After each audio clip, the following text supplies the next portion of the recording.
All right, everyone. All right. Man, I have a really bad hair day today.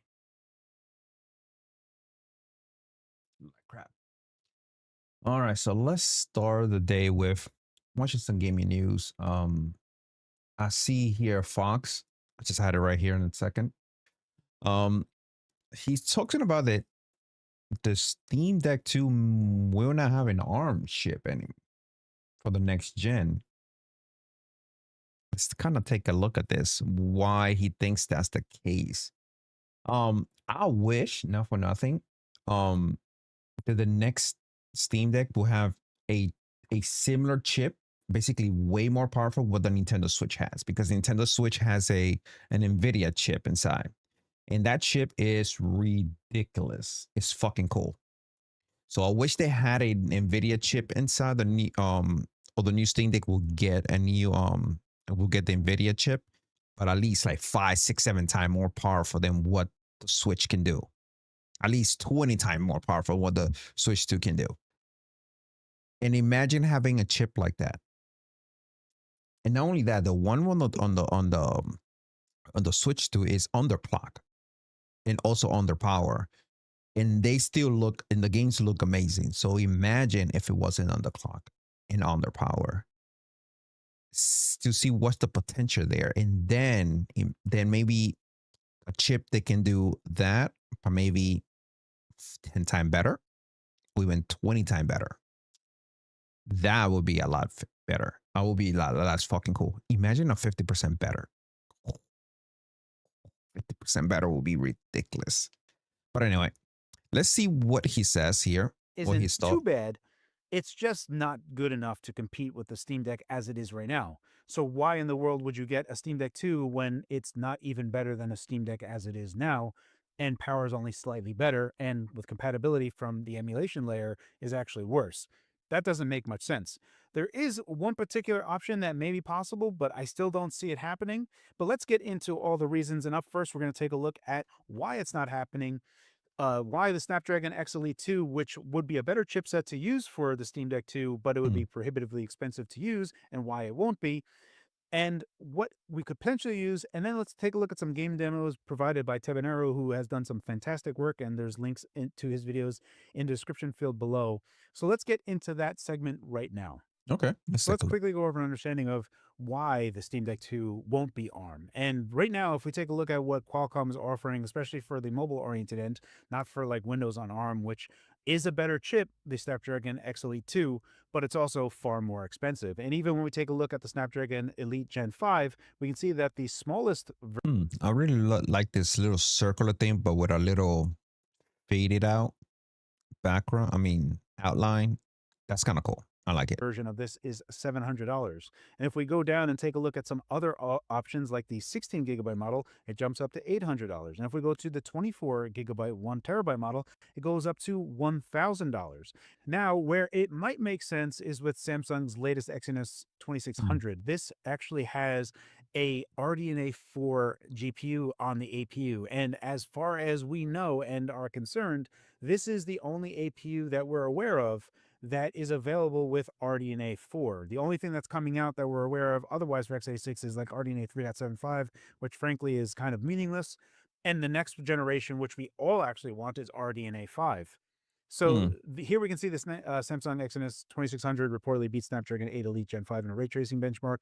And that is far more interesting to me because with RDNA 4, we could actually leverage RADV, which is already in development from Valve. So they wouldn't have to worry about squirrely GPU drivers that need to render for a Snapdragon. Instead, like using turnip drivers or whatever, they can instead just use their own RADV stack for this, which may in effect give them better performance than what Qualcomm has been able to produce and what you will see later on in this particular video. All right, let's start going over some of the demos that Tebanero has already recorded on his YouTube channel. And again, links for his videos will be in the description field below. So if you wanted to get a little bit more detailed stuff, I'm only going to be touching base on these just a little bit here and there. Let's take a look and break down some of the metrics and information that we're given. Up on the top right, up over here, you can see the settings that he's used for the games. This is Kingdom Come Deliverance 2, and we're looking 720p. He is using FSR 3.1. He's using the low preset. You mentioned that Kingdom Come. I want to play the second one. I haven't played the first one anyway. But now that that game is on Game Pass, I'm definitely going to give it a try.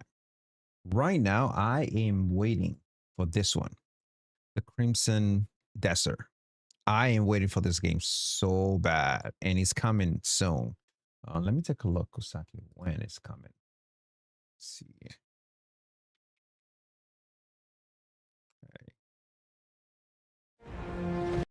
And release day is on the 19th, so there'll be sometime next week, right? Oh yeah, next Thursday.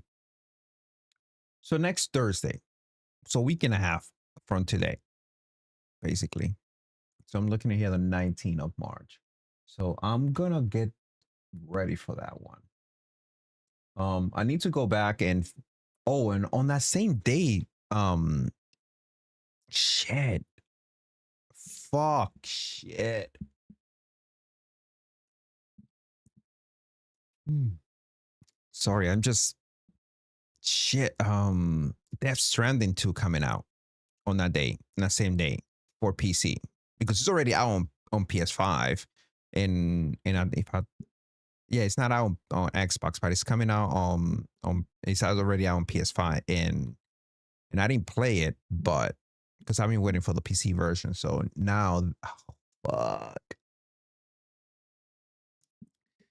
damn, predicament. I had to figure it out which one I'm gonna play, pick up. I'm gonna pick up both, but I just gonna see which I'm gonna pick up first.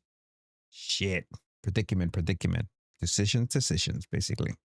But he also notes that without the video recording actually recording on the device itself, that he actually gets 5 to 10 FPS greater. So instead of 42 FPS that we see right here, it might be 47 or it might be 52 FPS. If we take a look at this power metric right here, we can see that this is taking 18 watts. From all the stuff that I've looked at specifically for the Red Magic phone that I've seen go around, this power meter that we're seeing here is actually total system power. At 18 watts of total system power, that's actually fairly decent, meaning that the TDP for the APU is likely going to be around 14 watts or so around there, meaning that for the display, the RAM, everything else that's running is trimming up like another 3 to 4 watts max, where we're not going to be using that much. So 18 watts total isn't too bad considering what is here, but it is 720p and it's not really all that great. Here is Devil May Cry 5, and we're using a bit less power. This is total system power, so we're looking at around 15 watts total. FPS is about 70 to 80, and we can say, again, he's Devil mentioning May that Cry, we're going to get a bit so more good. FPS. So likely we're going to be more in the 80 FPS range more than anything, 85 now, given what is on here. Altogether, this is extremely impressive for what's going on. But when we factor in what you're actually getting versus competing products and the price for these, there really isn't much value in using the latest and greatest ARM processor for what we're getting here. What we're looking at here is Elden Ring, and so far it looks fairly decent. Again, we're going to be in the 15 to 18 watt total power, but right here, you notice that there's a little bit of a hitch that was just happening on the screen. The frame rate is a little bit chopped up. You can't see it too much. It's right on the top left over here, and we're getting around 35, 40 FPS, and he claims 3 to 5 more FPS over. Generally speaking, this is already what the Steam Deck can already achieve at 720p and low preset. So again, we're in the same situation of the most advanced Qualcomm Snapdragon chipset is not really all that much better than the Steam Deck from 2022. So again, why Okay. would we bother with this more expensive chipset just to have not nearly as good as what the Steam Deck can already do? Here is Silent Hill F, and it's running at 720p native, low graphics preset. But if you can see, like right in front of our face, right here, there's a bunch of broken geometry that is not rendering at all. And this is, again, part of the problem. You can see it a lot more. Oh my It god, kind of I skips can see over that. without really looking at it. But there's a bunch of broken geometry where the trees themselves are not actually rendering Rendering. correctly. So even though the frame rate is actually better than what the Steam Deck can do, the result is that it's omitting a bunch of stuff to render, which is helping it render faster, but it's broken. So this is, again, one of the problems of Mm-mm. going to ARM is that it's still not yet complete compatibility wise. So you're going to have these issues where things are just kind of rendering poorly. Here we're Yeah, that's kind of crap. All right, so I'm gonna look at other things like right now. What you call it? I hear Elgato has the new Wave WaveLink application. That So mix on your main output if you let's need take a to. look at some of Yet this again, stuff. simplifying something that may otherwise seem overly complex if you're new to the world of audio. My first impressions of the revamped Wavelength 3.0. Yeah, I already ordered this. It's the 2.0 version Mark II for this. So it should be here sometime next week or the week after. So this way I can go ahead and update. So I'm gonna wait for this before I make a an update on the software. I'm not gonna touch the software update until I receive this first. 2.0 right off the bat is I love the setup tours. I think this will be a fantastic help for new creators who might not yet have a great understanding of their audio gear. No knowledge is assumed and you're gently guided through each step without an information overload, even down to the best proximity for the Wave DX. I love seeing the little information buttons that provide short summaries of the settings for people not as Hmm. familiar with audio terms, such as gain lock, phantom power, clip guard, and low impedance mode. A feature that I also really like is the ability to bundle apps within each channel. This is something that was doable in the old Wavelink. However, I feel like it's a lot more streamlined in Wavelink 3.0 with the ability to search for apps rather than needing them to be playing audio to be detected. Huh. VSTs have also never been easier to add and keep track of thanks to this beautiful new UI design. A lot of the features that people love about the new Wavelink 3.0 were also possible in the old Wavelink software, but they were perhaps a little easy to miss if you didn't know what you were looking for, like toggling on and off VST effects. In Wavelink 3.0, they are very obvious on-off toggle buttons, which you can't miss, and that goes for when a channel is muted as well. The team have absolutely smashed the UI design out of the park. I absolutely love having Elgato Marketplace open in the app. This is such a win, and it totally streamlines the process Whoa. of searching for, Yo, that is good. All within the same app. Oh, that's good. That is sexy. That is sexy. downloading and adding VSTs like the Elgato compressor, Elgato EQ, and the noise removal. And one last little feature that I think could easily be missed is the locking. We all know that Windows likes to play funny buggers with your audio from time to time, so the lock default input device and the lock default output device are such great additions to Wavelink 3.0 to ensure those devices never change on you. Massive congratulations to Elgato for this epic Wave Next lineup, and for all of you watching, I'm excited for you to get hands-on. Not going to be reading chat during that time. We're going to have a lot of questions obviously come in and stuff like that. Once we're done with the video though, Burrito will actually have all of your questions and then we can go through stuff and then kind of go from there. But for now, I'm just going to focus on essentially recording this video. I hope it works out. So again, no talking in the peanut gallery, you know, that kind of thing. And we'll just jump right into it. So let's see here. Okay. A little bit nervous, right? Because you don't want to mess up. I mean, we can cut, but I'd rather not cut. Quick drink of water. Okay. Let's do this. Hey, I'm Phil from Elgato, and I want to walk you through Wavelink 3.0 for the first time. So when you install Wavelink 3.0, Trying to and do you those have scripts a in your Elgato head, Wave man. device connected, you're going to be greeted by this screen here. This is our new first-time setup walkthrough of your Wave device, where you can Okay. configure and make sure that you have audio coming in through your Wave device, you have the gain correctly configured, that you have Supposedly on the new mic, on this new mic, Mark II, it has a built-in chip inside. So I'm kind of excited for this. I'm not getting one of these. I'm just getting the Mark II part for the my Elgato that is in the back of the one that I have. It's the one with the dials. Let me bring it up here.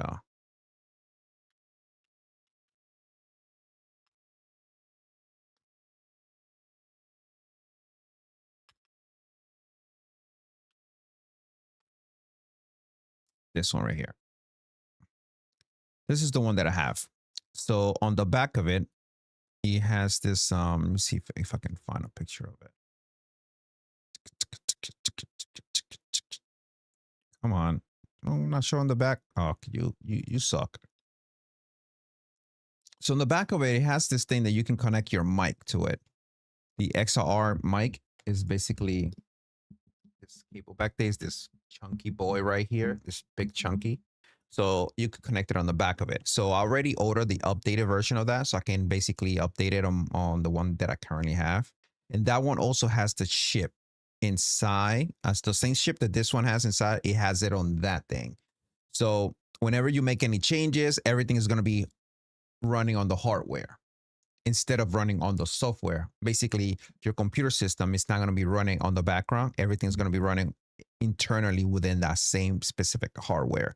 So you can take your hardware wherever you go, and your settings for your mic is going to be always with it. So you don't need to have it on your computer. So you don't need to have your computer and take it with you anywhere. So that's kind of freaking cool. I kind of like that. your headphones connected, you have audio going out. You'll get a quick tour of your device, where all the different connections are, where the mute button is. You can test if you've got your audio running through Okay, it. that's cool. You'll also learn how to position your microphone. And basically, once you go through this, your microphone is going to be set up and ready to go. Of course, the star of the show here are going The to be mixer? the mixes. And compared to Wavelength 2.0, this does look a little bit different. Yeah. So this is the view that you'll be greeted with when you install Wavelength 3.0 for the first time. I didn't like Your Wave this. device is going to be I didn't like this look, but the more I keep looking at it, it's kind of growing on me and kind of it's looked like it's going to become a little easier to use instead. added here on the left side, and there's going to be a system channel. Now, of course, this is Windows specific. It's going to be a little bit different on Mac. Let's take a look at the general layout here. On the left side, again, are your inputs or your channels. This is similar to in Wavelength 2.0, where you had the vertical inputs. On the top here are your new mixes. This is where Wavelength 3.0 is new. You can add up to 5 mixes. And you do that by clicking this plus button over here. So you can create up to 5 mixes. In this case, it actually starts us with a personal mix, a stream mix, and a chat mix. I'm just going to go ahead and add a new mix here. And this is actually one that some of you might be familiar with, Okay. which is the mic effects mix. Now, what's really cool is mixes in Wavelength 3.0 are not predefined. You can create a mix for whatever you want. Okay. So go in here, add another mix, and we're actually going to rename this Mic FX. Simple as that, Mic FX. Okay. And there we go. Now we have a new mix that I can route sources, channels, devices, apps, and other audio into. So for example, I can take a microphone here, and in this case, the Wave 3 Mark II, and simply route it into Mic FX. And now it's going to be playing through the Mic FX mix. Of course, I've also got system here. Now, I don't want to route system through there. I've already got the system audio routed to my personal mix here, which is also the one that I'm monitoring. Speaking of monitoring, you can decide which mix you want to listen to at any point simply by clicking on this ear icon next to the mix, and this will change the mix that you're currently listening to. Okay. At the top here is where you select the actual output of the monitoring mix. So for example, in this case, it's on headphones, Elgato Wave 3 Mark II. It could also be your system's headphone output. It could be AirPods. It could be another device, whatever it is. But this is essentially going to be your main monitoring output. Okay. And again, Gotcha. you can change that by clicking this ear icon here to change which mix it's currently listening to. So that's a quick look at mixes. And on the left side here are your input channels. Again, I've got Wave 3 here already, and I've got system as well. Okay. System is on Windows. This works the same way that it did in Wavelength 2.0, where this is essentially just an empty mix that you can add anything into, and you could use it as your default output. So for example, here in Windows, I can go in and I can simply set system as the default output. Now, if there's any notifications or any apps that I haven't routed yet, those will play through the system channel. Let's go ahead and start adding some other inputs. I'm going to start here with one, we'll say Discord here for voice chat. This is how you can add apps into Wavelength. You can either find them in this list here just simply by scrolling, and this will show you all your installed applications, or because you might have a lot of applications installed, you can simply search for it. In this case, I'll select Discord. Now, I have Discord routed into Wavelength, but it's not actually going to any mixes yet. And so in this new mixing view, you actually have to add it to a mix. So in this case, I'll hover over this plus button here and simply click. And now Discord is going to the personal mix. Of course, I also want Discord to go to the stream mix. And I also want it to go to the chat mix. I'm, of course, not going to add Discord to Mic FX because I don't want that to route back into the friends that I'm chatting with. So that's how simple it is to add Discord in there. I kind of need to wrap my head around this a little bit more. I see what he's doing, but it kind of doesn't make sense all the way through. So I need to figure this out. And probably when I play with it, then I'm probably figure it out better. So let's go ahead and get out of there. Let's look at some news here for the for PlayStation and also Nintendo. Sony is facing a whole bunch of backlash over this past weekend because they were fudging the numbers somewhat when it comes to the PlayStation Store. And this once again plays into some of the drawbacks that people think about after they see stuff like this happen with the all digital future. We're going to go over that here today. Yeah. Also, we are going to be talking about Pocopio, which has gone absolutely insane, completely viral online. And now even Nintendo is selling out of the game. And we have one of the strangest stories that's popped up now that I can remember in quite some time, where an older game was replaced by kind of an even older game, but a reboot, and one I haven't thought about since the early 2000s on the original Xbox. We'll look at all of that and more. Guys, if you enjoy these videos, make sure you hit that like button. Helps out a ton. I've been thinking about picking that game up. Really, I have. I have my Switch 2 right here. Let me take a look.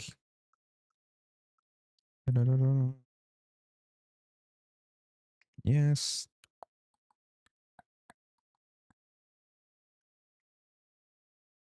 What you mean Nintendo's selling out?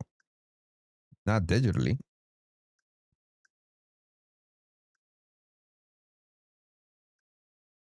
This thing is at 6.2 gigs of space. Not too bad. But the price though, the price, $70.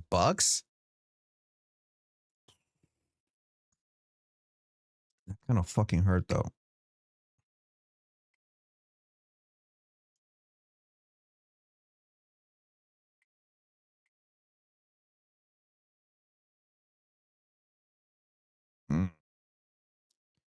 Fucking hurts.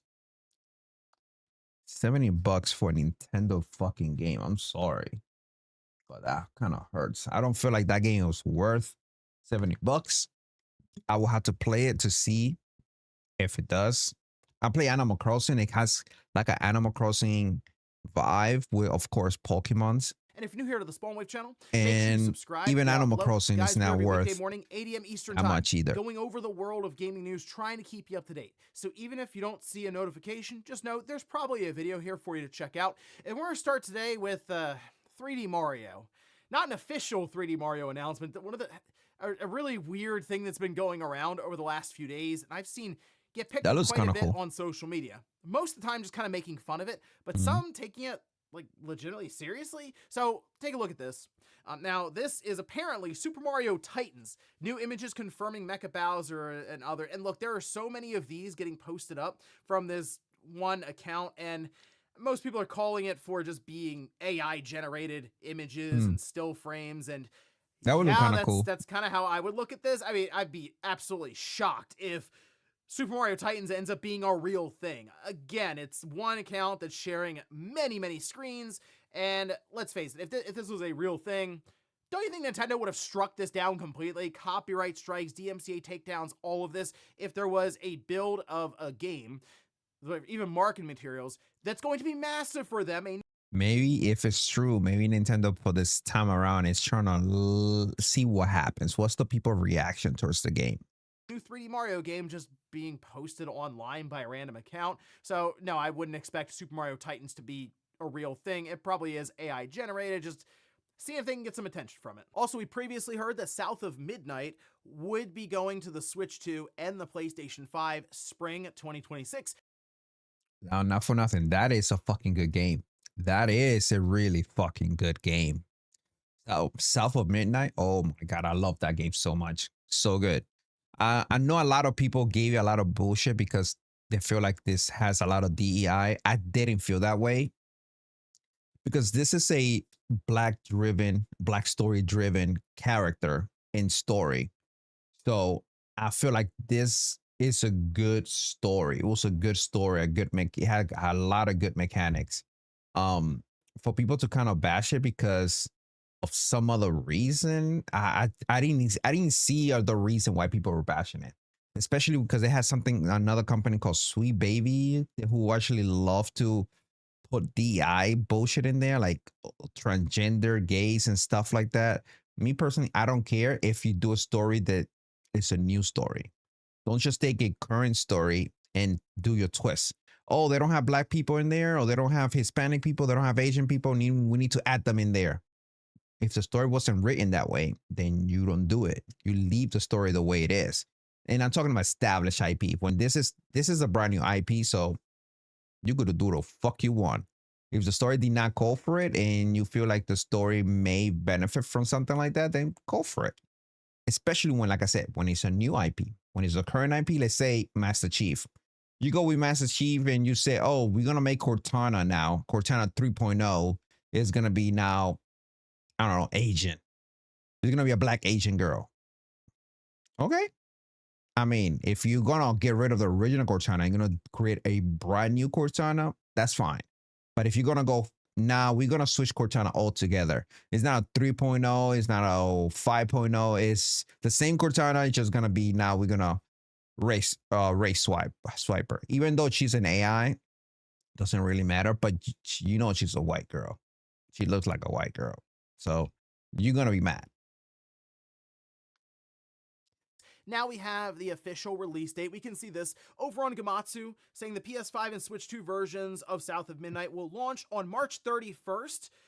Publisher Xbox Game Studios and developer Compulsion Games announced. All right, so this is like just about a year, almost exactly, from when it came out on the Xbox Series in 2025. I love the claymation kind of look. Edition you can check out here with all the content, including an official art book, soundtrack, and a comic book, more stuff like that. So just some this fun is a little things good to fucking be, game. bundled in with the game Yo, itself. This just continues. the only problem is the game was too short for me. It was way too short. But the other I had two problems. One, the game was too short. Second of all, the combat was very repetitive for this game. For South of Midnight, the combat way too repetitive. As we've seen, Microsoft's push for more multi-platform support, even going to other consoles. I wish the combat was a lot better. There's a big discussion right now around but the art style and Microsoft, and if they beautiful. will be returning to that. The music, oh my god, you have to play for the music. The music was beautiful in this game. I don't necessarily think that's going to happen. I know it seems weird because they're going to be selling, we assume, a box that'll be $1,000 or more, and you want to just try to funnel people to it. The tried and true method would be exclusives, but Microsoft is just moving completely differently, and maybe they don't care to sell more than 10 or 15 million of these things into the next generation. It's just, that's where they are right now, putting their games as many places they can so they can try to recoup as much money as possible for everything they've spent so far. Oh, and later on today, there will be a Mario Direct, well, a Super Mario Galaxy movie Direct. You can see this is over on Nintendo's official social media account, saying join us on Monday, March 9th, 2 p.m. Pacific for a Nintendo Direct featuring the final trailer for the Super Mario Galaxy movie. And of course, no game information will be included in this presentation. People are already zooming in and taking a look at the image and the poster that's been released, and they're already picking out some characters that I assume would be shown in the final trailer, the last big push before the movie releases at the beginning of April. So I guess tune in later on today to most likely just see a trailer for the movie. I will watch it. That'll probably just be the Direct. And guys, with some of the quick news out of the way, let's get into the bigger stuff. Let's start right away with this backlash that Sony is currently facing, as there was a report that was ongoing, an investigation, if you will, by a certain website that seemed to realize, wow, Sony is showing different prices to different people based on the information they've collected of that person on the PlayStation storefront, on their digital store. Now I feel like I want to check my storefront to see what kind of pricing they're giving me for something. Say connected to the PlayStation 5, and this has not gone over well, but we'll come back to the all digital future, since, wow, Sony seems to have a lot of control in that kind of situation, so much so that, like, you can see now, this is over on psprices.com, saying since November 2025 Sony has been A/B testing prices in the PlayStation Store. Over 3 months, the experiment grew from 50 games in 30 regions to over 150 games in 68 regions, and now includes Sony's own AAA titles. Some have even gone to post. It's just 139 games in 68 region, not 150. But I guess he's trying to run that out on places like Reddit, showing that they, in the same household, they saw a certain price versus maybe a spouse that saw another price, and it's they're putting it side by side. Not a great look there, and the site does say that price differences range from 5% up to 17.6% in terms of price differences. The US and Japan still do not participate, likely due to stricter regulation and higher market sensitivity. And this seems the US and Japan are not. So I don't have to then look at my damn something that, yes, has been ongoing for months now. just to see. I figure what price effects will have on, like, what different pricing will have in terms of effect on different people in terms of, and look, they have a lot of information, let's face it, age, your preferences when it comes to games, like what you're more interested in buying versus others. So maybe they want to show you a certain game that you don't typically play, but they'll mark it down an extra 20% to see if maybe there is a price where you would become interested in that genre or that game. And then conversely, how much money can they get for a certain game? So let's say you're really into shooters and you've never tried Titanfall 2, but you know, maybe for the right price, you check it out. So Sony knows, well, they like shooters already. Instead of this thing being the typical 80% off, I bet you we can make it 40% off and just clear an extra, you know, couple dollars off it. And then they show you that, oh, okay, cool, it's 40% off. Whereas it's supposed to be 80% off. That's kind of the thing right now is, wait a minute, can they show like smaller sales for people who would be more inclined to buy it, and then show steeper discounts to someone who either doesn't have a large... That does not work for me. And the funny thing is, before I buy anything, either on PlayStation Store or even on Steam, I always go out and about to look for sales. Like I always show you guys multiple states, 5 websites for PC that I look for games, and the same thing for PS or Xbox. You know, I would recommend to always shop around to see where you can find the best price, because sometimes Steam will be the cheapest, but sometimes they're not. Like there are games that could be like, I'm gonna be like this. There are games in Steam for like $1.99. You're like $2. Oh, done. Buy. But guess what? If you go to another site, it may be $1.50 or $1.20. I'm just saying, always look around. You may say that extra 50 cents or 70 cents, whatever it is. Just look around. You never know. Because I'll be honest, I have had a lot of games. They were one price, and I go to these other sites, and they either will be the same price as Steam, or sometime way cheaper, either by $4 or $5 cheaper. Digital library, sometime 20, or maybe wouldn't have been interested otherwise. And that's the other big thing here. Sony, like many other companies, because this isn't necessarily just something that Sony's doing. People point out that grocery stores do it a lot. You could look at Uber and just other services that you run through apps where they can change things on the fly. There, in this case for Sony, though, I would see them as, okay, this person who's had an account with us for decades, even at this point, really since we kicked everything off with PlayStation Plus back in the day on the PS3, they're PS2. locked in. PS fucking 2, not PS3, PS fucking 2. They have a digital library that is massive. But here's somebody who might be a new customer, and we feel like if we get enough of a digital library to them, that they will then stick to the system. Like they're more of a sticky customer in Sony's eyes. So they'll show them more and more cheaper games, deeper sales and discounts, versus somebody who is probably not going anywhere because they have 200 some odd digital games on file. It's just the idea of treating customers differently based on maybe their status, their income level, age, anything else really. Again, these companies have a lot of information. This typically wouldn't be something they could control as easily if there was a much heavier physical game presence. But that is, as we mentioned before, going away little by... Yeah, it is. Physical media is going to go away altogether at one point. We're not going to see physical media at all. Little, and while it seems like maybe some of the newer generation is even realizing themselves the drawbacks of just digital everything, it could be a situation of it's just overwhelming in terms of digital, and eventually Sony just decides, you know what, we're going almost all digital and really pushing the idea of a physical disc drive to the back with something like the PlayStation 6, where it is like truly optional. They don't even show the system with a disc drive. It's just, it's digital when it shows up, and then it's like, oh, you can get this little thing that you connect to the back of it, and then it'll kind of work with your PlayStation 5 and PlayStation 4 games. But here it's just that all digital future puts a lot of control in the hands of the publisher and the platform holder. What I really dislike is the PlayStation likes to install some file from the disc. I don't feel like it should be doing that. I feel like they should just run off the disc automatically and call it a fucking day. I understand they may want to just install some basic file to allow it to run better and quicker. If that's the case, that's fine, I guess. But most games, so most of this game, they like to install most of the game on the hard drive. The same thing happened on the PS4.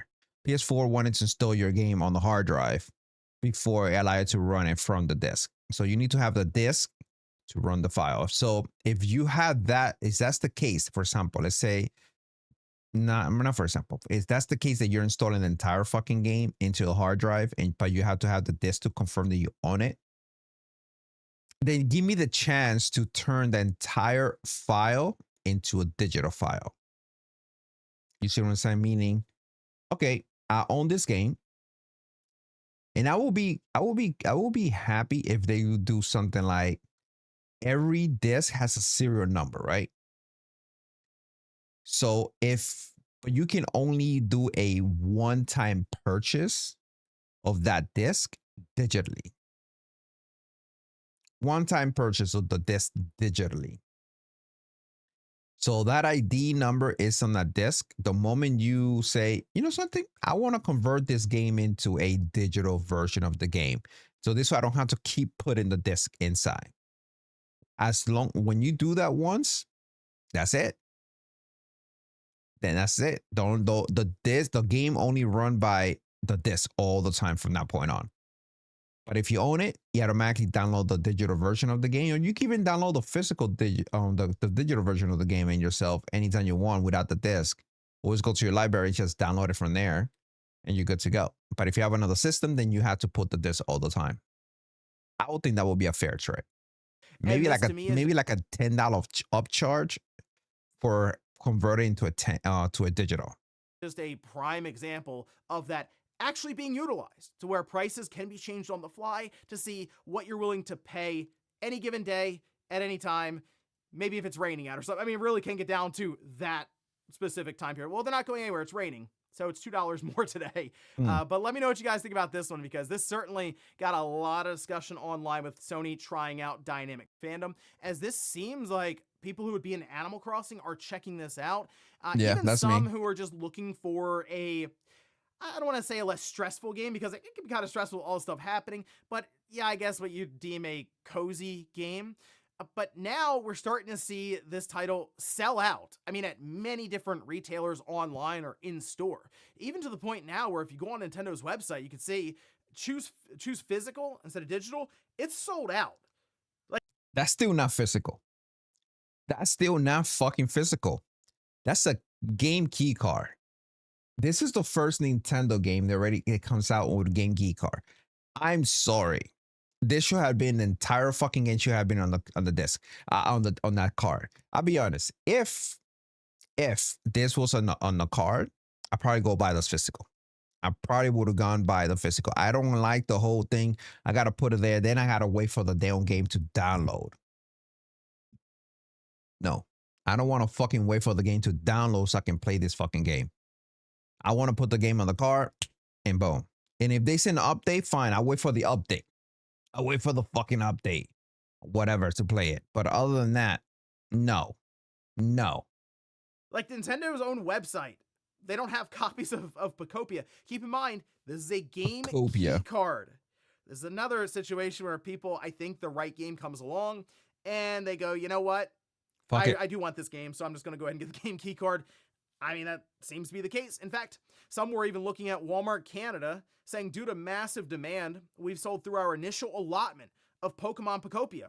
As a result, we've now opened pre-orders for Wave 2 of Pokemon Pocopia on Switch 2. Yeah, pre-orders after the game has come out. We're going to Wave 2 now. Walmart Canada. That's crazy. You know something? Now I feel like fucking buying this game.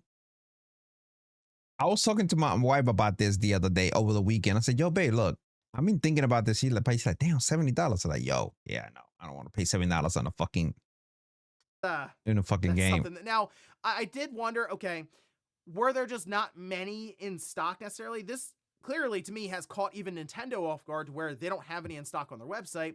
We have some initial or early, I'd say, sales impressions from Christopher Dring saying Pokemon Pocopia was seriously undersupplied at UK retail. Its launch physical sales are not even half of what Legends ZA did. And I will say, I could see Nintendo looking at that and going, okay, maybe not ZA numbers is what we're going to ship initially. We'll do less of an allotment and see what happens, and boom, caught off guard completely. Now, we will see Japan sales later on this week. I do think those are going to be pretty large. Yeah, but now Japan I'm is going to thinking, be... okay, this might actually be a supply-constrained situation when it comes to physical copies of Pocopia, which does make me wonder about the digital side, because it's already a game keycard, and I'm sure there are people who are thinking, I'm going to be playing this game a lot going forward, but it might be a situation of I'll jump into this game and then jump out when Yoshi maybe or something comes out, another Switch 2 game, big title. But then I'll also come back to it. So rather than have to change the cartridges out all the time, I'll just leave it like loaded at all times on my Switch 2. So that's also a possibility. And then it would come back to whenever Nintendo is able to report, whether that's early on, because Nintendo might be ready to just talk about numbers sooner rather than later, not necessarily wait until the first half of May when they'll do their... Yeah, this is kind of interesting. If they already sold out, imagine the digital world. The people who say like, fuck, I cannot wait to get the physical, fuck it, I'm just gonna go ahead and get the digital copy. Investors report that would actually include Pocopia. That would be me. I will get the digital copy, like they've done with other Pokemon games, and just say some massive number and get investors all excited again because, oh, the Switch 2 is also selling, which was a concern. A big game needs to materialize that can sell these systems. And then here comes Pocopia, which seems like it is that game. And I will tell you this, if it really is catching the Animal Crossing crowd's attention, yeah, I mean, look out. I said it in a video over the weekend for Pocopia. This could end up being like one of the big Pokemon games, as in it could end up being the best-selling one over time. It's not going to happen overnight. No, but it's this is not. early on in the Switch 2's life. This could be a game that sells for years and years into the future. It's possible. We've seen how evergreen some of these Nintendo games are. This one, if it does fall in line with Animal Crossing, which sold just about 50 million copies. Yo, Animal Crossing had the best release ever. When it released, pandemic started to a point that freaking consoles were sold out everywhere. Because you could not find the consoles anywhere because people wanted to play Animal Crossing that fucking bad. And I bought 2 Switches because of it. One for my wife and one for me. And then the OLED came out, then I bought the OLED just so I can upgrade mine. My wife did not care for no OLED. She said, my Switch is fine. I don't give a fuck for OLED. I did because I'm a techie person. But anyway, but yeah. Animal Crossing... I'm just saying it's possible, keep an eye on this one. But yeah, Pocopia seems like it's very, very popular. Surprised me. And again, I did a video over the weekend to check that out because I was flat out wrong on the sales potential or even just the overall quality of this game. It's pretty good. Next up, let's talk about one of the strangest stories I've seen pop up in a long time. And it harkens back, for me anyway, to the original Xbox days and some of my friends for a certain title, which we can see this over on VGC. I mean, they say the studio behind RoboCop Rogue City seemingly briefly replaced the Steam version with an early build of an unannounced Hunter the Reckoning game by accident. And I remember playing Hunter the Reckoning Gathering. This was back on the original Xbox, and it was early 2000s. That's and crazy. It was sort of even early on that, a meme game. Be like, what the fuck? Did I download the wrong game? I think people did like the game, but it was kind of that joke game for us. We would play it here and there, and it was just a fun game we'd play at like LAN parties and stuff. Not necessarily to be taken serious. Not like how we took that Halo would be 1 seriously when all the hilarious. Xboxes got linked up. This was a nice game where people could sit down, plug in all 4 controllers, and just run around and just blast enemies in like this isometric view. But it's always stuck with me. So whenever I would see it pop up Judge. on like retro stores, whether in store or on GameStop's retro site or something, I'm like, oh, .exe. Are we gonna get a new Hunter the Reckoning game? Is this one that was canceled already and they accidentally hit ship or send or update with RoboCop? This would be from Teon. And look, Nacons, they're going through a lot of stuff right now. So who knows what's happening here? Start or just broken versions of the game. There's at least something. So maybe we should keep an eye out, and whenever we get something from Nacon, as they had to push some of their events, even that they were All right, guys, give me 1 second here. Hold on.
All right, guys. So we are back. Bear with me here. This is resetting.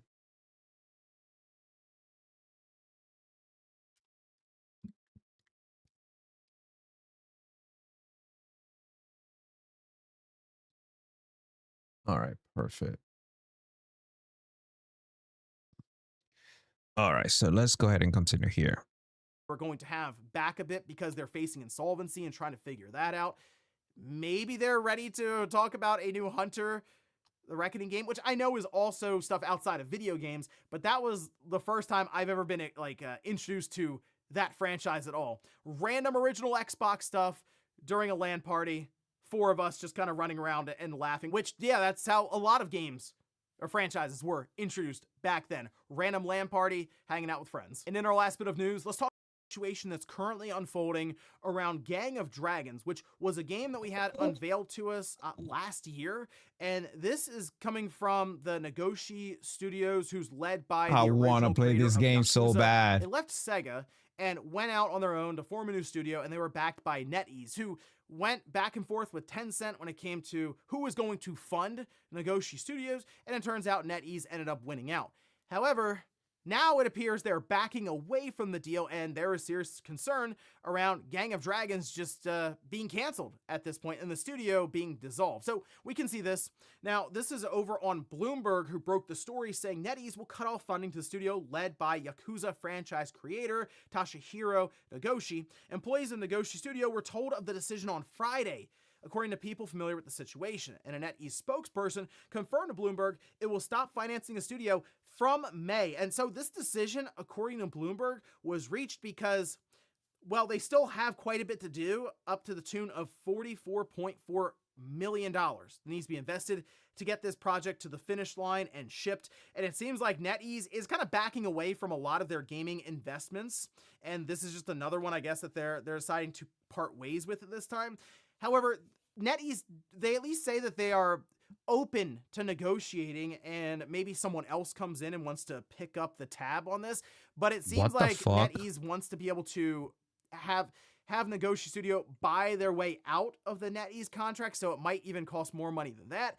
So really it comes down to who out there wants to take the risk on this. And Oh, this gives me a headache. I'm gonna put it this way. Expedition 33 was only what, $10 million. This is what the company says. They spend at least $10 million on the game to make it. Why does this game require another 44 million to get to the finish line? Can you get to the finish line with what already has been invested? Get it to the where you want it, how you wanted it. I mean, maybe Sony? I'm just thinking of like Yakuza kind of being tied to the Sony. I mean, just the Sony brand in general. Would Sony come in and do that? this I don't game know, looks so because fucking cool. everyone seems like they're becoming more and more risk off right now. It And should. clearly this contract was made, this agreement was made when there was more interest in investing in brand new startup studios, and we're seeing less and less of that now. And in fact, we're seeing more of these studios part ways and pull back a bit. So I'm not sure what's going to happen here. It's kind of a shame that they even were able to show Yeah. Gang of Dragons, because there's probably plenty of people who are very excited about the prospect of it. And who knows I'm if one it's of going those. to end up even coming out at this time. So I'll keep an eye on this to see if anyone comes in and maybe is able to save Nagoshi Studios and have Gang of Dragons get to the finish line. Apparently it'll just cost about another $50 million. And before we go to the comment of the day, we'll take a look at the poll that I posted up yesterday, where I ask, will a new 3D Mario game release on Switch 2 this year? 66% of people say no, 34% of people say yes. So it's tough, because I do know Nintendo can do that thing where they'll announce a big title and, oh yeah, it's coming out this holiday. It could be a 3D Mario game. They announce it and then it's out in past. Makes sense. Yeah, it's probably going to translate over to people going, hey, I would like to check out a new Mario game. Oh, look, here's this new 3D Mario game. I'll pick up the Switch 2 as well. It all just kind of works in tandem. So it makes a lot of business sense. I guess it just comes down to if Nintendo really does have a 3D Mario game ready to go, set up for holiday 2026. And we'll finish up with the comment of the day, as you're seeing here. This is from Antos. It says, Spawnwave clearly did not get enough sleep last night if he thinks a PS5 game came out in 2001.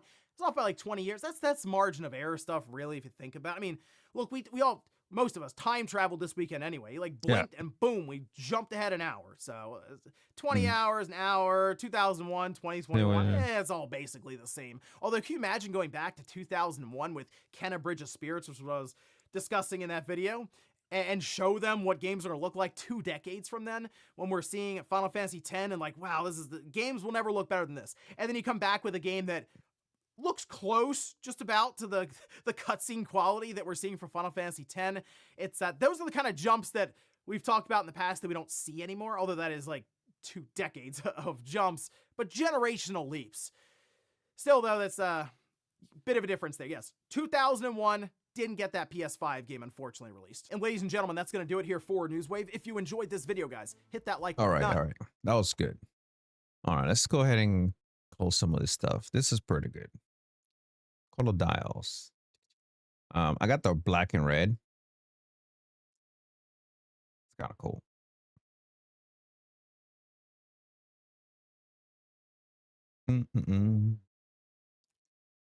All right, so let's take a look. Oh, Foul mistake.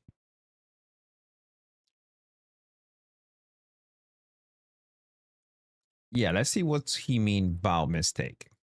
Touching a customer's deck isn't something I do often, but when it does happen, the outcome is usually painful. Because even though Valve made this the most repairable handheld, it shares the same flaw as the others. Everything except the SSD is soldered, which means if one of these 69 components goes bad, you're fucked. Unless you know a micro-soldering masochist that enjoys huffing lead fumes while swearing profusely, which my customer may need depending on what's wrong with theirs. Because this crusty boy will artifact, shut down randomly, and occasionally refuse to display an image, which are all signs of a failing component. But we won't know for sure until we grab these love handles and see for ourselves. The first thing we need to do in this troubleshooting process is clean this thing, because I am not touching this thing. It's quite filthy. The screen Yeah, some has people are been nasty. greased on a few times. Yes. Not just Yeah. greased on. It's been sneezed on a couple times as well. For sure sneezed. We're both talking about the same type of sneeze, right? A sneeze. Now, there's one thing I want to start. I know you guys can hear this. Is it sticky? Oh, Lord.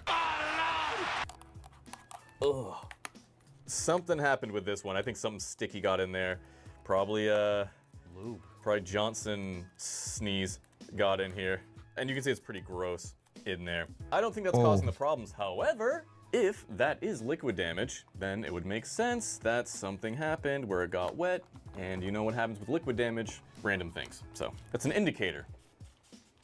I'm gonna start by spraying it with our 70% ISO, just to disinfect any sort of STDs that could be on this thing. Is there like a... There's a film on it. Yeah, is there a film on this thing? I have the regular LCD Steam Deck.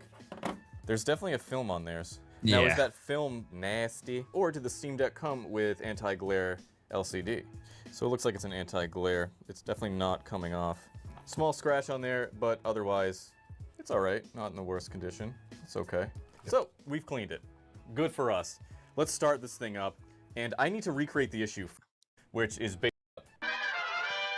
So we've been stuck here for about 5 minutes now.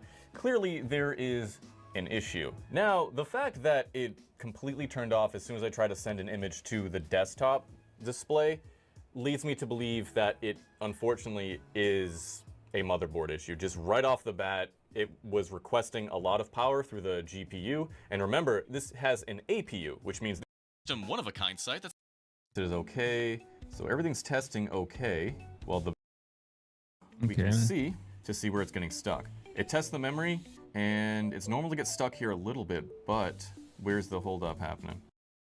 Friggin' tests, and it says the memory's okay. So let's unscrew this baby. Now, Steam Deck video. Yes, probably from the side, and I think from here it just actually unclips, right? There it is. Ah, NVMe is located under here. I remember that much. We're gonna disconnect the battery loop. I we really- can't do it yet. Okay. I really dislike how they went with the 2230 SSDs. Out. We live in a society. Will honor distant memory. There we go. And I'm curious just to compare the two. The motherboard layout is different too. Look at this. Funny thing is, I own both. I own the OLED and I own the LCD. That's different. So I wonder what that's about. The entire thing is actually different, dude. Look at the layout. The VRAM chips. Or the RAM, I guess, because it's not just VRAM, but this entire thing is different. These are obviously two different models. So I just discovered something. This is the original Steam Deck design. You notice how the Wi-Fi cables are leading directly underneath the SSD? That's because the Wi-Fi chip is underneath the SSD. There was a mid-something refresh where they changed a few designs. They changed the fan because this one was noisy. They switched over to a different fan. They changed the arrangements of the RAM chips for whatever reason, and they changed the heatsink design. But the one thing they changed that I think is most relevant to this video is the location of that Wi-Fi chip. Because remember, in that guy's original message, he said, when I turned the Wi-Fi off, I had way more stability, and then eventually it didn't make a difference anymore. But that indicates there was something up with the Wi-Fi, maybe not the chip itself, but a component near the chip. Because apparently the Yeah, because it's probably getting really, really hot from the SSD being right on top of it. And if this is what one of the original designs, then yeah, I can Wi-Fi kind of see chip that. is like really close to the components that control the APU and the SSD. So we're still gonna go with swapping my NVMe into here, but for somebody who doesn't know anything, we're getting closer to a possible issue, which is always a good thing, because I didn't know that. This video is less about like, hey, this is how you do it, and more about, hey, I don't know shit, and this is how I troubleshoot things that I've never worked on before, or issues that I've never even encountered before. I don't know anything about the Steam Deck. I own one, I replaced the NVMe, which anybody can do, but I've never had to troubleshoot any sort of issue. Would I ever take this job on as a like paid customer?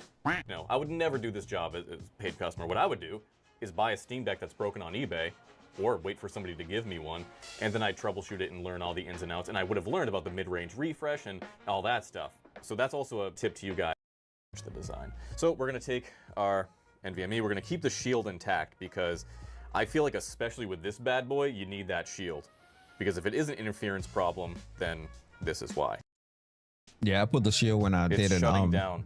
When it's trying to initiate the NVMe, it's shutting down. It's boot looping. So it's obviously not the NVMe. Ah, hold on, hold up.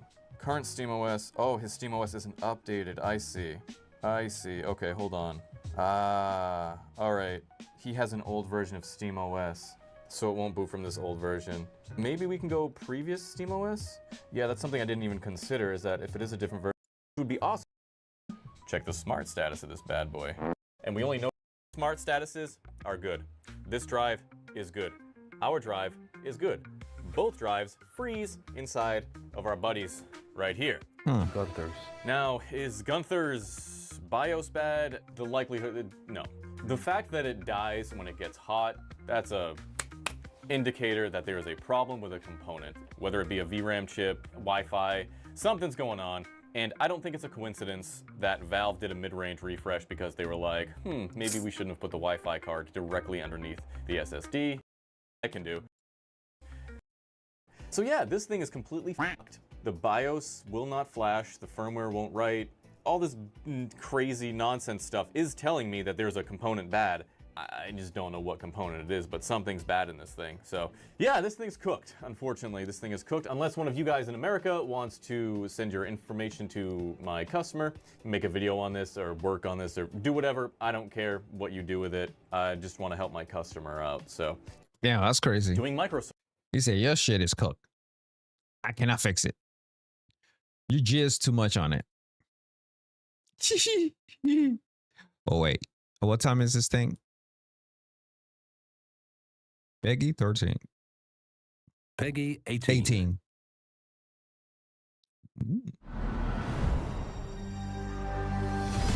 Capcom.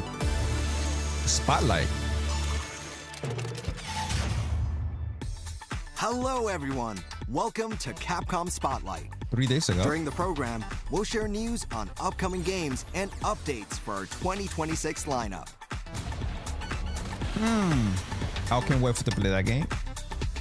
We hope you enjoy the show.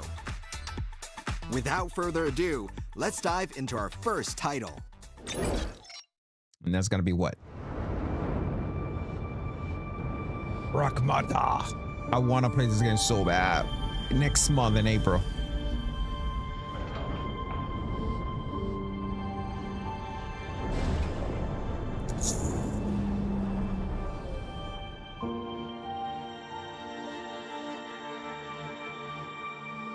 You just gonna stay here when this is all done? What do you want? I want to go to Earth. Oh. Okay. What the hell is going on here? And why are these things trying to kill us? Bad robots? While I was preparing to depart for Earth, the moonquake struck, damaging Edis. Enacting attack protocol. Permission to commit acts of controlled violence granted. You gotta be kidding me. I'm calling it. You'd make a lousy friend. We'll shut Edis down, and then we'll head to Earth. Let's do our best. Let's do our best.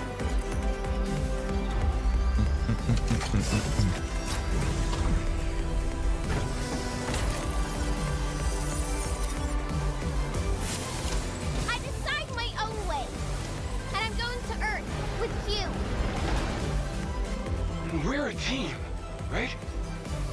A whole new life. If you're ready. Okay, then let's go. Together. Come on, girl. Pragmata. Pragmata. I like that.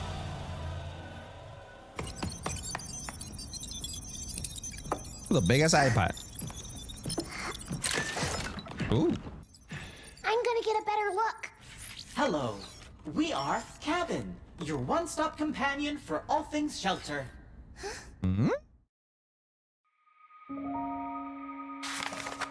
Coming April 24. Sorry.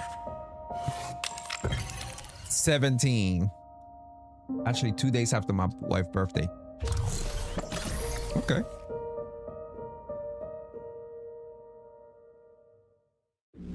Pragmata will be available on PlayStation 5, Xbox Series X, And Steam. S, Steam, and Nintendo Switch 2. In addition to the standard version of the game, there is also the Deluxe Edition, featuring the full game and the Shelter Variety Pack. This pack features additional costumes, Oh, look, it's rare yours. digital artwork viewable Ooh, that in-game, cat. and more. Ooh, kitty.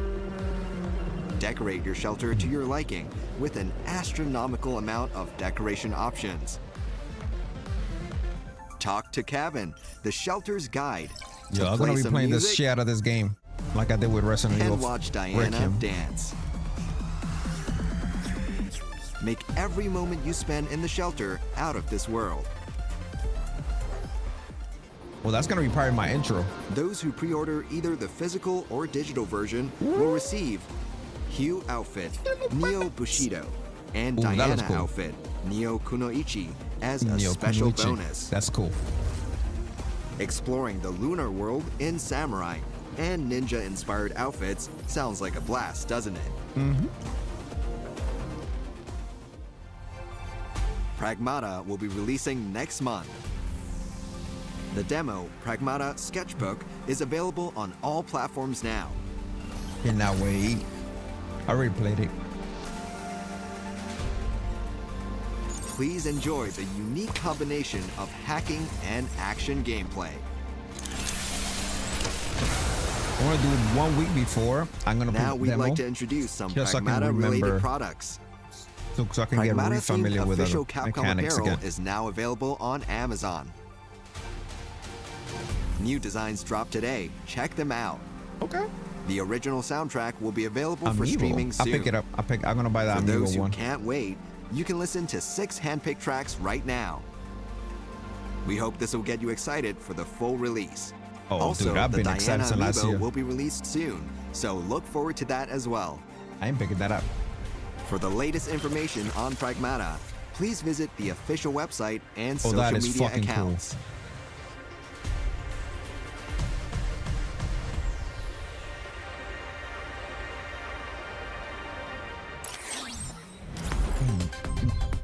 Now Mega for the Man. latest information on the Mega Man series.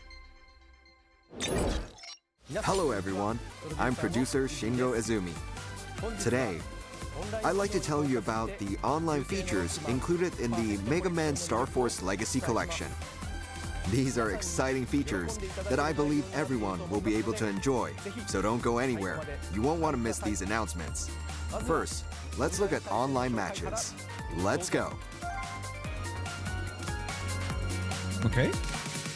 Using the Preferences menu, you can select Save Data to use and edit your decks. You can also select multiple titles when searching for online matches. By searching across all 3 titles, you can quickly find a match. Casual Match allows you to battle other players without any stakes. Beginners can use rental decks to make it easier to get in on the fun. Next up, we have Ranked Match. Battle against players online to earn rank points. The more rank points you earn, the tougher the opponents you'll match with. Shoot for the stars. Okay. Finally, we have Friend Match. Invite your friends to battle.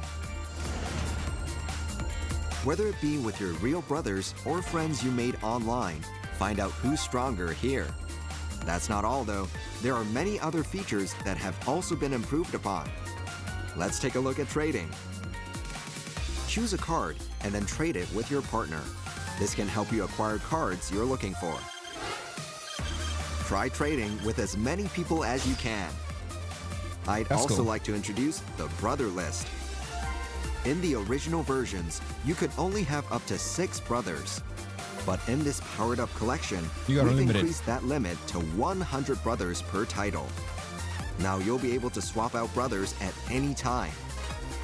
This edition is sure to boost your fun with the brothers you connect with. You can also easily add players to your brother 100's a list lot. after online battles. Maybe 100 friends isn't unthinkable after all. So what did you think? With a mountain of extra content, Mega Man Star Force Legacy Collection will release March 27, I like the artwork. That's pretty 2026. Pre-orders are now open on the official website and other retailers. Those who pre-order will receive 4 musical arrangements and Geostellar casual wear and Omegasys models for the main menu. Also, to celebrate the release of the Mega Man Star Force Legacy Collection, the anime is available to watch for free. Check the official website for more information. That's all from me. Thank you for watching. Next up, let's take a look at Mega Man Dual Override. Please stay tuned. Here are the details on the next installment in the Yeah, Mega I Man cannot wait series, to this. Mega Man Dual Override, set to release in 2027. Along with the new game announcement, we held a contest to design a Robot Master, which received around 10,000 entries. Our development team selected 20 designs for the final round, and 6 winners were chosen based on your votes. Okay. I'm Hiroyuki Minamitani, the producer on this game. We are very grateful to everyone who submitted their entries for the Robot Master Design Contest. Our development team evaluated nearly 10,000 entries and narrowed it down to 20 designs. What do you think? With so many impressive designs, our development team really enjoyed going through all of the submissions. In addition to the 20 masterful designs that we selected, we noticed that some of your entries were remarkably similar to the final designs for the 7 other Robot Masters. This seems like the perfect segue to take a sneak peek at the silhouettes for these 7 Robot Masters. The winning boss design will appear alongside the 7 other Robot Masters as the final addition to the boss lineup.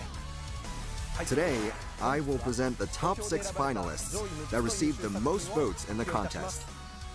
They're all great, so please take a look. Okay. Let's see.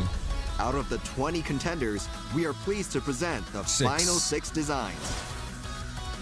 We will showcase each design along with some comments from the Okay, that and that. They kind of have like the same lone arm thingy here.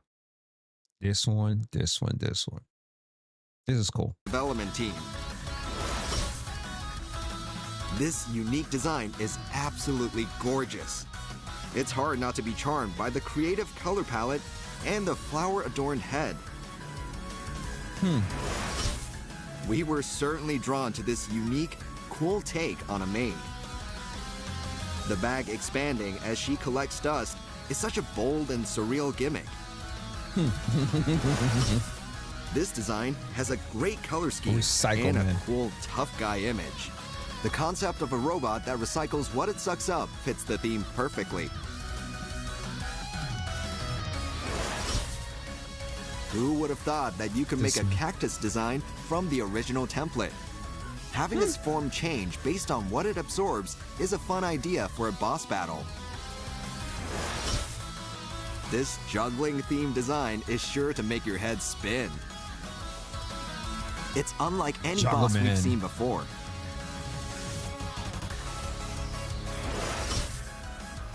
This robot would fit right in the world of Mega Man. That's cool. Shooting water directly from its head is a delightful surprise. These are the winning entries. Congratulations! It all comes down to these 6 finalists. Now, the development team will choose one winner. With all these amazing designs, it will be a very difficult choice indeed. Which design will become the robot master that Mega Man will have to face? I can't wait to find out. The winning entry that will appear in the game will be revealed in the near future. Stay tuned for the latest information on Mega Man Dual Override. Okay. What's the next? Now we'll share some more news on Capcom's titles. Resident Evil. "30 years since the nightmare began. Resident Evil's 30th anniversary will be on March 22nd, 2026. Yeah. From here on, we'd like to tell you about some of what we're doing to celebrate this milestone.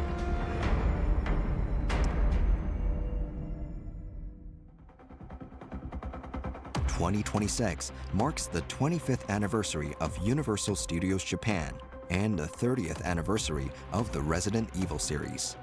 Both Universal Studios Japan and Resident Evil have been delivering unbeatable entertainment for years. To that's pretty commemorate cool. this momentous occasion, we are launching a new collaboration based on the latest title, Resident Evil Requiem.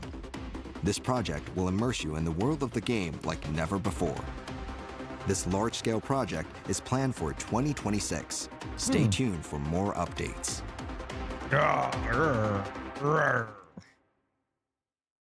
Okay. A new arcade game based on Resident Evil 2. Face terrifying monsters amidst familiar surroundings inspired by the game. Equipped with air jets and floor vibration technology, feel the fear in every part of your body as Oh, you fucking shoot hated that zombies. crocodile. Please check the official website or Bandai Namco Amusement Unit's official X account for more details. I hated the crocodile in Resident Evil 2. I mean, in the original Join one. us as we commemorate the 30th anniversary of Resident Evil with special concerts. Resident Evil 30th Anniversary Concerts, Symphony of Legacy. Tickets for the concert's world tour are now on sale. Visit the official website for more details on locations and tickets. Also, a special 30th anniversary set is available now. The Resident Evil Generation Pack. Okay. Included are the 2 titles in the Ethan Winters saga, Resident Evil 7 I gotta finish. Biohazard I need and to finish the Resident last Evil one. Village. This one. New protagonist Grace Ashcroft will be joined by Leon S. Kennedy. See their fates intertwine in Resident Evil Requiem. The Generation Pack containing these 3 amazing games will be available until March 31st, 2026. Take advantage of this deal while you can. Onimusha, Way of the Sword. Capcom proudly presents the latest all-new entry to the Cannot Onimusha wait to play this Swordplay game. action series. Get ready for a soul-shaking swordplay action adventure in the Onimusha series' signature dark fantasy style. Onimusha Way of the Sword is set in 17th century Edo period Kyoto. You'll fight your way through iconic locales such as Kiyomizu-dera Temple. The protagonist, a lone samurai, Miyamoto Musashi. Let's see your best, then, eh? Musashi set out on his journey with a simple goal: master the sword and stand peerless above all swordsmen. But the Genma had other plans. Musashi is struck down, but finds himself revived with an Oni gauntlet on his arm. Now, Musashi has a new goal: rise up against the monstrous Genma ravaging the land, and carve himself a new fate. But his path is not a lonesome one. A vibrant cast of allies awaits. Musashi! And his old rival, Sasaki Ganryu, stands firmly in his way. With blade in hand and fate in the balance, will Musashi's bloody battles against formidable foes deliver him hope or despair? Kyoto's history is abound with many strange tales and unsettling mysteries. And you can experience strands of these hidden legends woven throughout the story.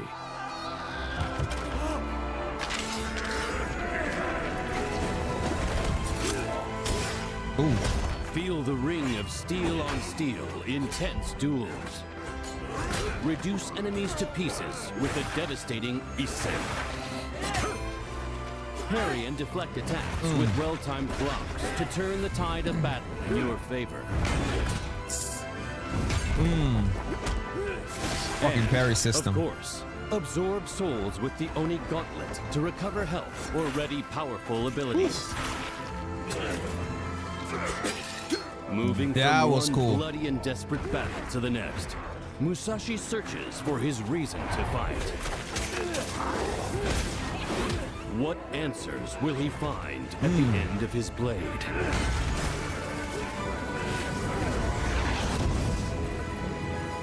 Miyamoto Musashi walks the perilous path of the Onimusha. And on it, a new legend will be forged.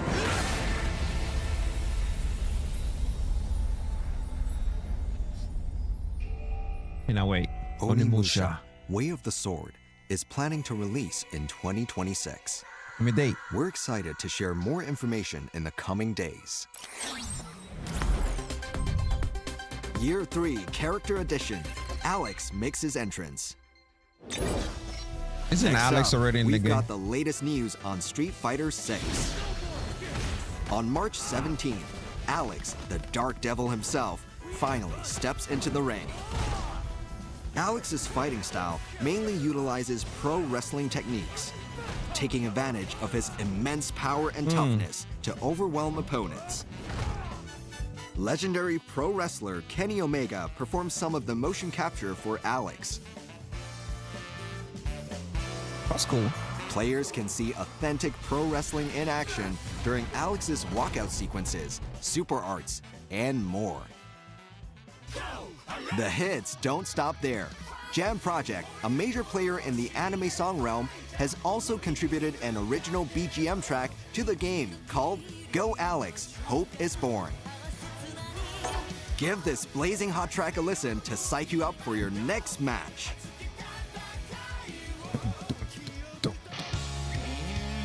In Get ready for anticipa- Alex.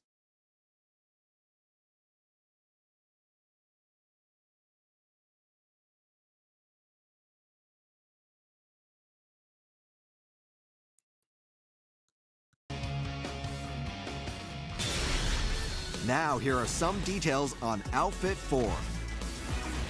Alongside Alex's release, we'll be adding Outfit 4 for 2 characters. Here's a sneak peek.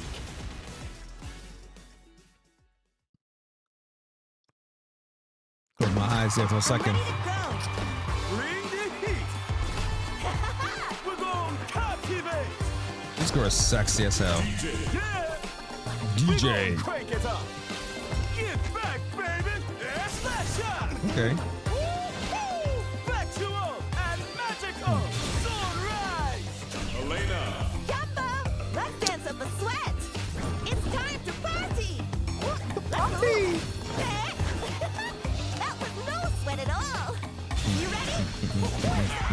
We're gonna do this. 1, Yeah. 2. Uh-oh. Da-da-da-da-da-da-da. Good night. And go!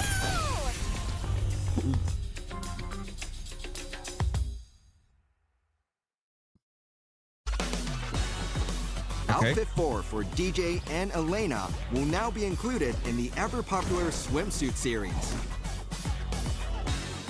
DJ's outfit will be perfect for a summer-themed music video.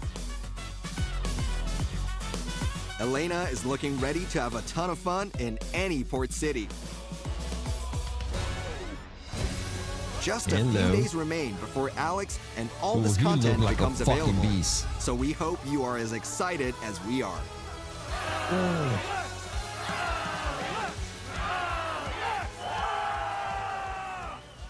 Capcom Cup 12 and Street Fighter League World Championship 2025 held at Ryogoku Kokugikan from March 11th to March 15th. We have see something. 5 Hold full on. days of excitement planned for you. Let's break down what's happening on each day. On day 1, tune in as all players will compete for glory. On day 2, half of our competitors will be knocked out, going home with a bitter taste of defeat. Day 3 will be when you can There you watch go. rivalries heat up in both individual matches and team matches. On day 4, get your celebrations ready as we crown the newest Street Fighter 6 champion. In-venue tickets on Lawson Ticket channels. We'll continue to roll out new details as we move closer to launch, so stay tuned.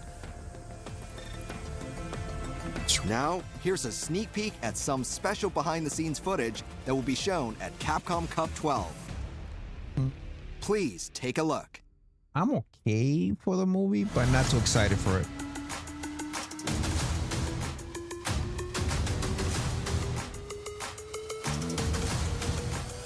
Bison is the one that I'm 自分が知ってるスト disappointed リートファイター for. はこれだ。 That was good.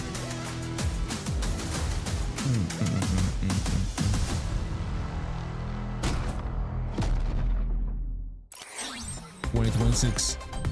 Coming soon, That I'm Monster excited. Hunter Stories 3 Next month. Twisted Reflection. This is this month. Hello everyone, I'm producer Ryozo Tsujimoto. Monster Hunter Stories 3 Twisted Reflection will be available to play next week.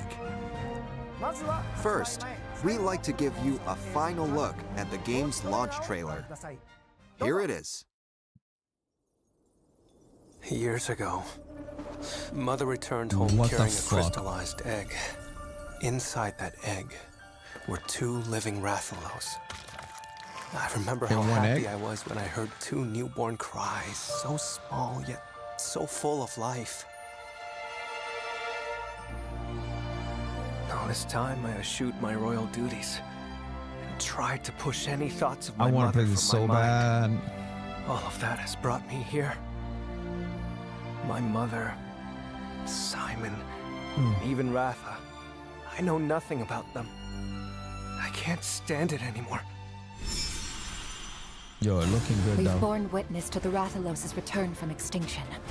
And with it, the Sword of Omen we can ill afford to ignore. I've learned of all the lives lost in the Rift War.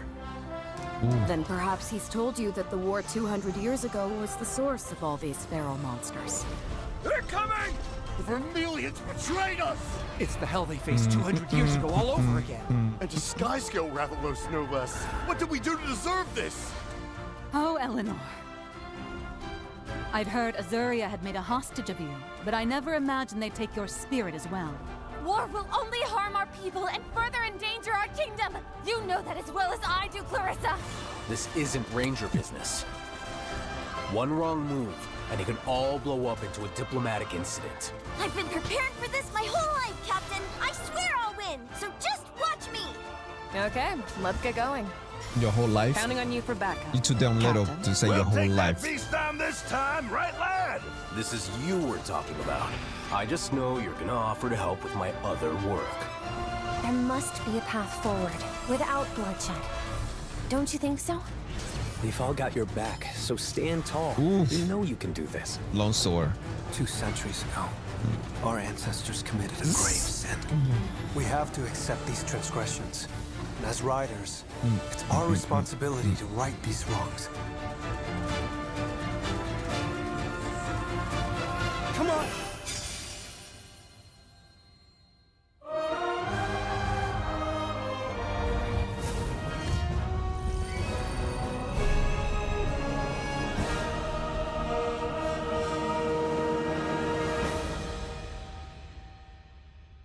Simon! What? Huh? What? What did you think? With Azuria and Vermeil What I locked in think, conflict, I'm excited and the for this. crystal So is encroachment at their Pragmata. door, the situation has grown dire. 2 countries, twin Rathalos, 1 rider and their trusted Rathalos must navigate the conflict between these 2 nations as they set out on a fateful journey to uncover the truth. I hope you'll take the chance to dive into the story. Now it's time to introduce a variety of bonus features that will be available. This game is coming out this Friday.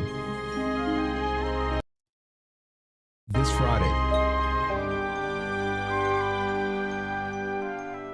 When darkness is born and black dread spreads with fright, the savior we seek shall respond to our cries.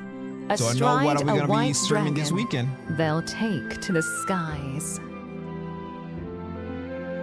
Then Trial blight version. will recede and the light will live on. With the Download. I'm downloading this right now. rider of monsters The demo. I'm downloading the demo. and champion of bonds. And now wait to play this, and it's coming out this Friday.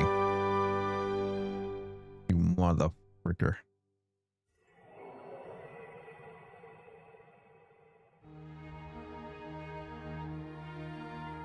Who are riders? Riders of monsters. People who form bonds with monsters, raise them, and live together with them. They live in remote villages, so their existence remains unknown to most of the world. Hunters who live by hunting monsters. Riders who live by fostering monsters. Though their lifestyles differ, riders are another part of the natural world. When strange phenomena occur, riders will surely come to aid. They possess kinship stones, said to hold a mysterious power. Through kinship stones, riders form bonds with monsters, forging a deep mutual understanding. The strength of this bond lets riders climb walls, cross oceans, and even fly through the sky, That's so all cool. from the back of a monster. When situations grow difficult, riders stand together with their monsters. Ooh, Taking that looks so action cool. together heightens the radiant glow of the kinship stone. This glow reflects the rider and the monster's kinship. Upon reaching Okay, its zenith, we definitely they playing this perform this a weekend. powerful kinship skill to turn the tide of battle.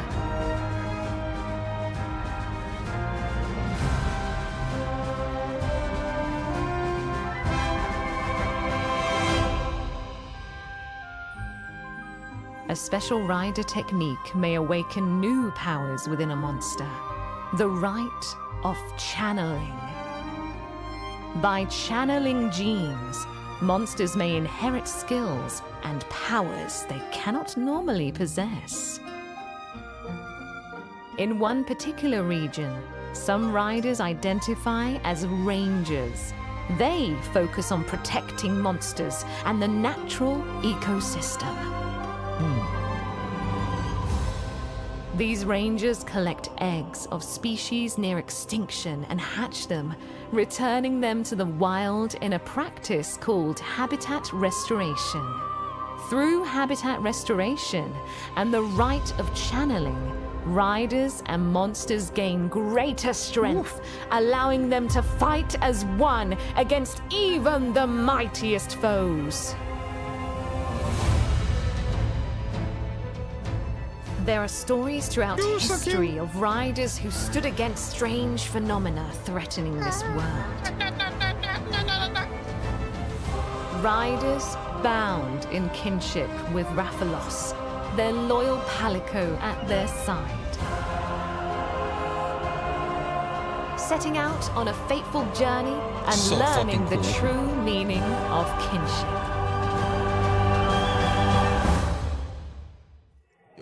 So fucking cool. Story of it. Right. The first tale began with a simple children's game. Their pretend rite of emergence led to the hatching of a real Rathalos.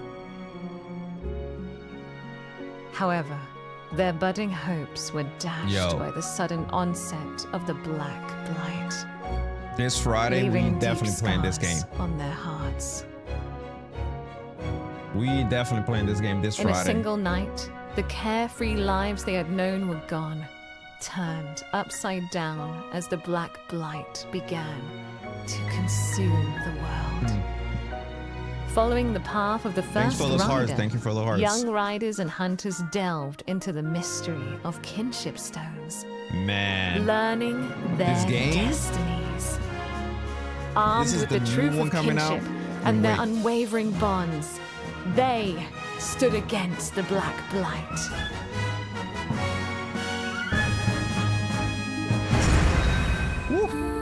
There is, in fact, yet another Tell this story of riders and kinship. On the eve I love of Monster an island Hunter. festival, Monster Hunter has a some red good ass light stories, flashed man. through the sky. Suddenly, Rathalos disappeared from the world. Then, a rider set out on a journey, driven by the legacy of their grandfather, Red.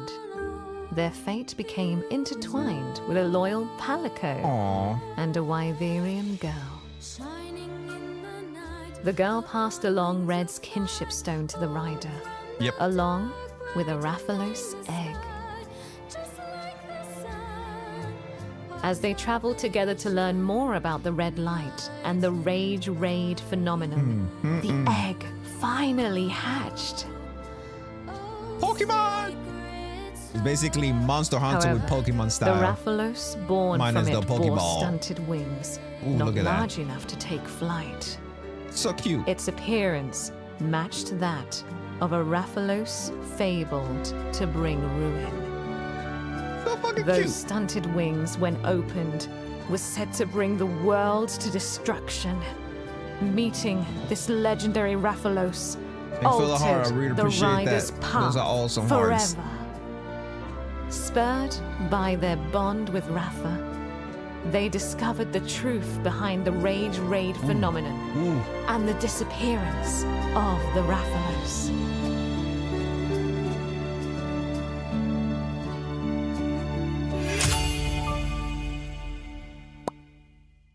Now, in our world, the crystal encroachment Yo, threatens tell me to this destroy shit don't look nature good though. itself, This is the new even one as coming the out this cause Friday. remains unknown. I just downloaded the demo so I can test it out before Friday. 10 years ago, an egg was found. That of a Rathalos thought to have been extinct. A However, second one. born from the egg were Second twin one. sky-scale Rathalos. Fucking cool. Their blue scales were a portent of disaster, a tale 2 centuries old. That looks so sexy. A land on the brink of destruction. Monsters in danger of extinction. And the riders trying to protect them all. In this turbulent world, a new story begins. Another story of a rider, bound in kinship with a Rathalos, their loyal Palico at their side. Get your butt over here, boy. Grab the tail. Now, it's time to ride on! So dramatic.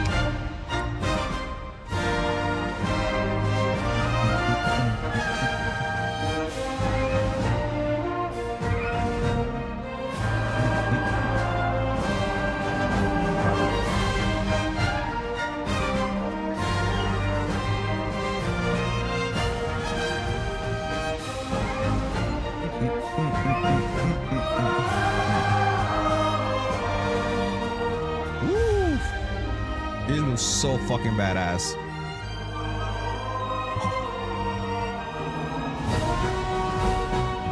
Yo, the artwork is beautiful, man. This is gonna be so cool. Not only for PC gaming, for also handheld. I'm gonna be playing this on my Legion Go 2 or my Xbox Ally X, probably on both, just to see how the performance are.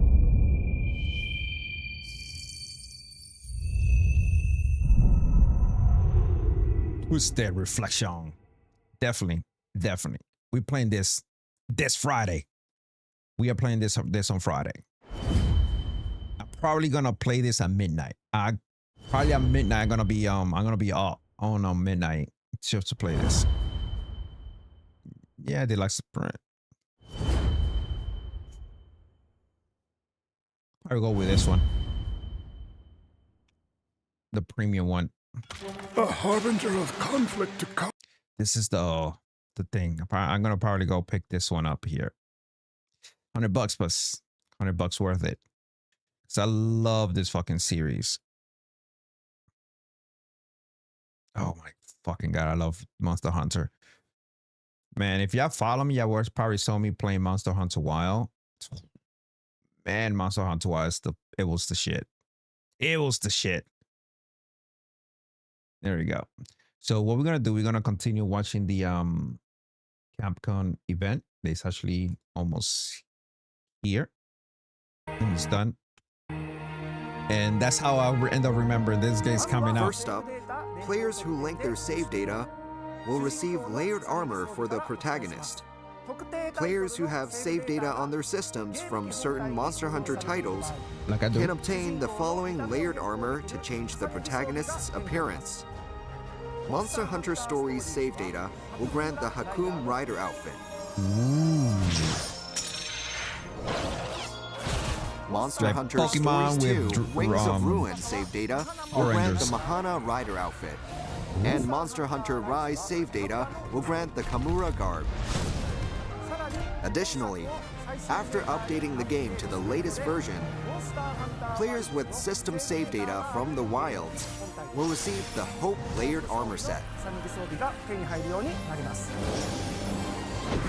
Woo!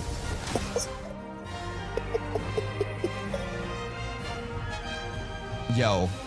Next up is some information about changing Rudy's appearance using Rudy's outfits.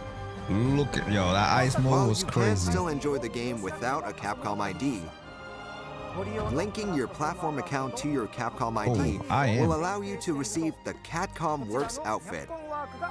That's cute. That is cute. This adorable outfit features the Capcom logo, so feel free to give Rudy a whole new look. I will. Free DLC, okay. But wait, there's more. We're also releasing some free DLC that will release simultaneously alongside the game itself. There's the Okay. accessory, Gold Circlet, which can be equipped as headgear during character creation, as well okay. as layered armor for Simon, Wind Wyvern's friend, which changes his appearance to the Legiana armor theme. These two items will be offered as free DLC. That's cool. That's cute. Okay, limited bonuses. Lastly, players who pre-order the game at the store for their platform will receive the layered armor for Eleanor, Skyscale Queen. Those who purchase physical copies that contain a download code can also obtain it. You can access all appearance-changing content at the chests located at the ranger bases. I'm playing the demo right after this thing is done. It just finished downloading. We definitely playing that demo. Demo available now. The complex attacks in other Monster Hunter games can be tricky to pull off. True. So we hope you enjoy the turn-based RPG combat in the third installment of Monster Hunter Stories. We've further refined the RPG experience compared to previous titles, making it a truly definitive entry in the series. Good. So don't miss out on this exciting opportunity. I love the long sword. If you want to see what the hype is all about, visit your platform store and check out the trial version of the main game. We're ready. We You are can ready. play the first part of the game and transfer your save data to the full version, so you can jump right back into the action when the game launches. Monster Hunter Stories 3 Twisted Reflection is finally launching next week on March 13th. It's this Friday, bitch. This Friday. Lastly, we would like to share the unique world of the game with as many people as possible, so we've created an anime trailer showcasing some original stories that aren't depicted in the game. You'll get to see the So good. protagonist's childhood and witness their exploits as a ranger, so look forward to that. There's even a countdown timer that you can keep an eye on while waiting for the launch day. So follow along on our official website and social media pages. That concludes today's presentation. Thank you all for watching. We hope you enjoy playing through Monster Hunter Stories 3 Twisted Reflection. This just definitely... That's all for I have today's no idea presentation. what I wanted to play. Thanks for tuning in. So it does it. Lastly, we'll be holding a survey This completely regarding does it. today's show. Viewers of this broadcast are invited to share their thoughts on the Capcom. All right, so this completely do it. Now we know what we're gonna play. We're gonna play the demo for Monster Hunter. Let's go ahead and what's this part here? Boom. I just finished downloading. Let's go ahead and launch it. Ow. It's launching right now. And for the hearts, man, I do appreciate those hearts, man. Those hearts was awesome. That was a lot. I went from 0 to 1,500 hearts. Thank you, man. Thank you. Appreciate it. All right, let's go.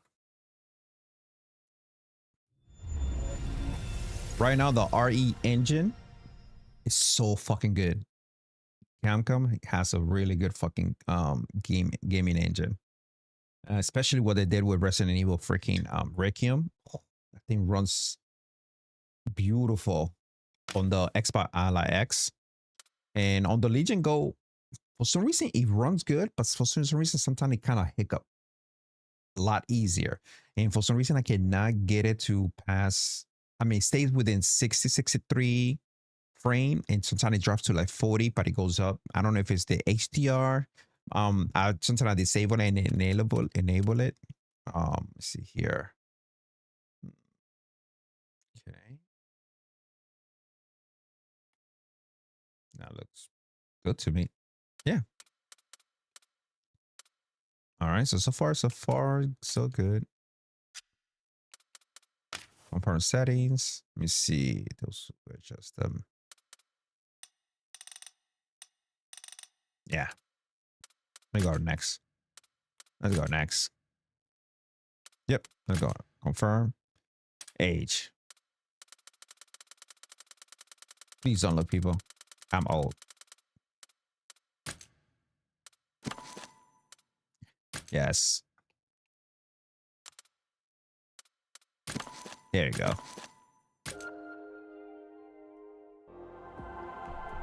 Let me update something here.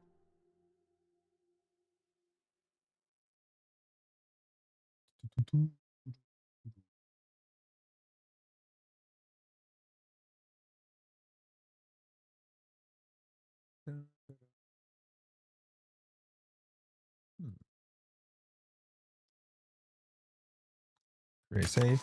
Okay, yes.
Obtain full version. Oh, we're gonna get up the full version, but let's go ahead and start this. Oh, yes. I'm a boy. Ooh.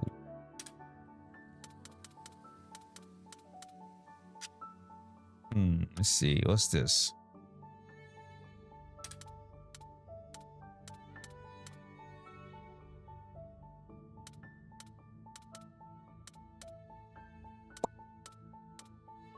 I'll go right there.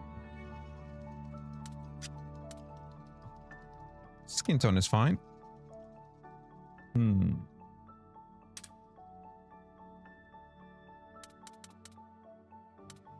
Yeah.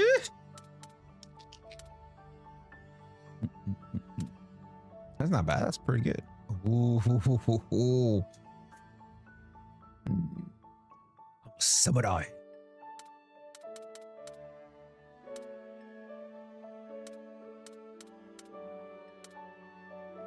This is where we at right there. So we're gonna do this one. Nice colors.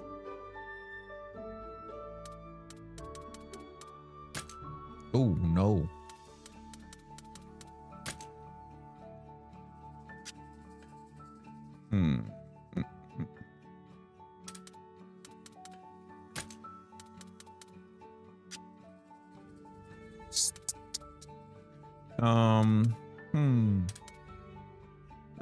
Let's do that. See, eyelashes.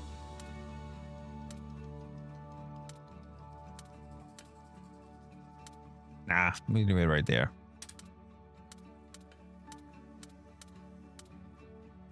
There we go. Oh, the shape.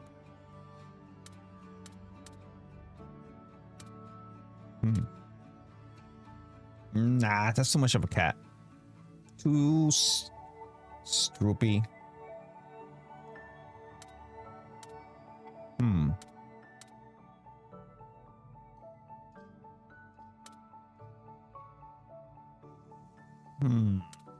No. I think I like that better. Nice. Ooh.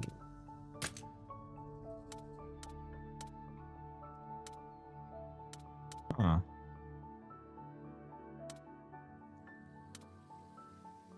No. Oh my god. Look at the hearts. I like this, but I don't like the heart though. Is that like the same as that one? No.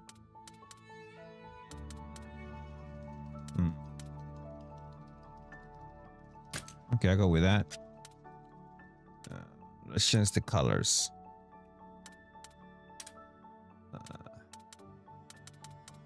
Yeah, that's what I want. Oh, let's do this.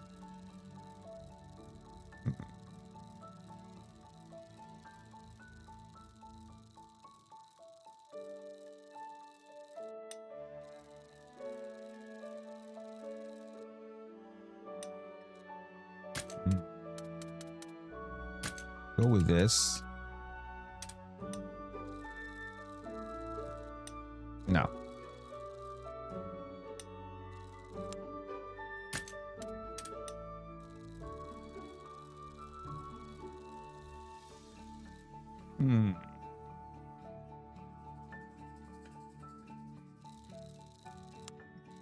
Ooh.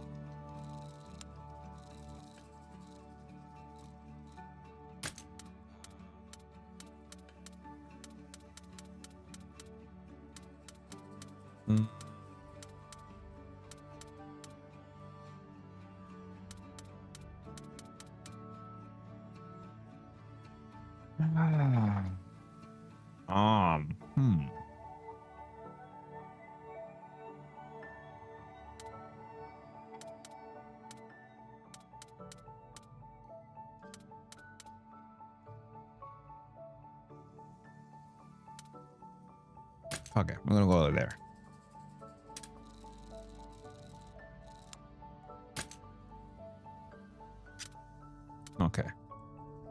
primary color, secondary color. Oh.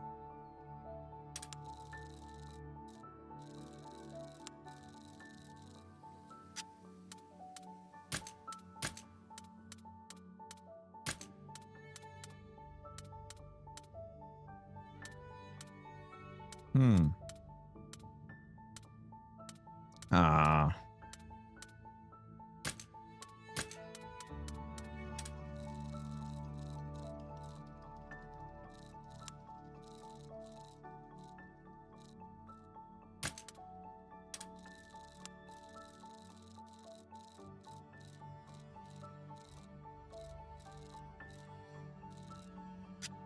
Yeah, let me get out of that. Mouth?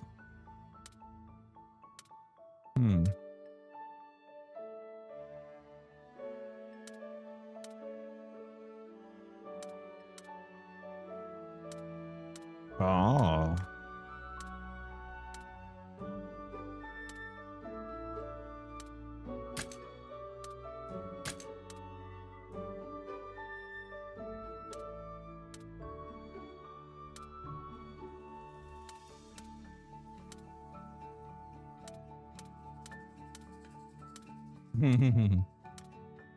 It has like a feline shape right there.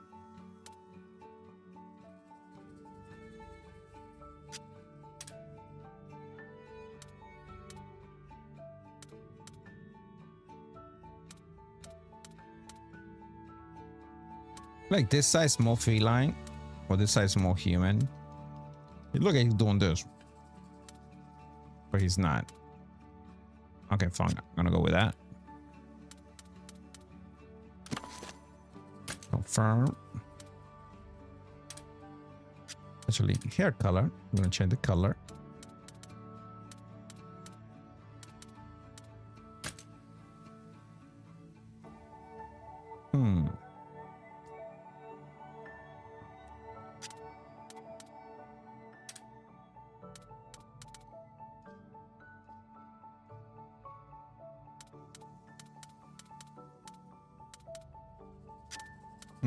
Let's do this. Oh.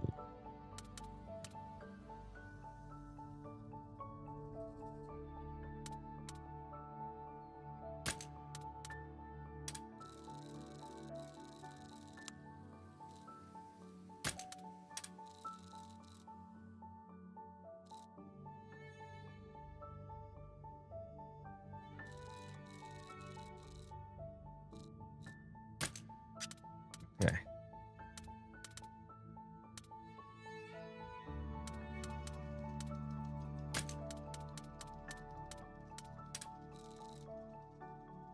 Some hints of red in there.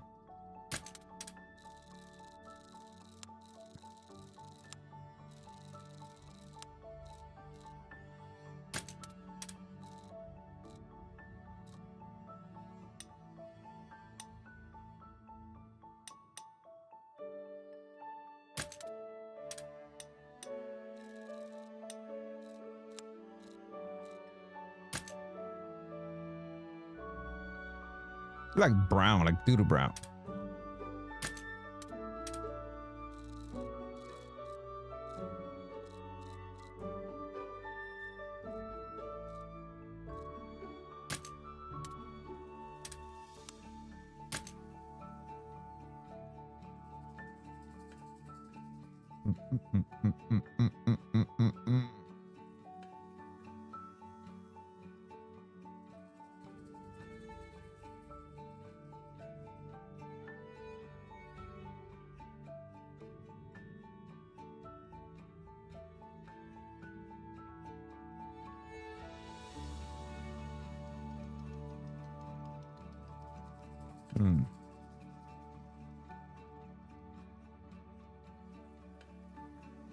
Yep.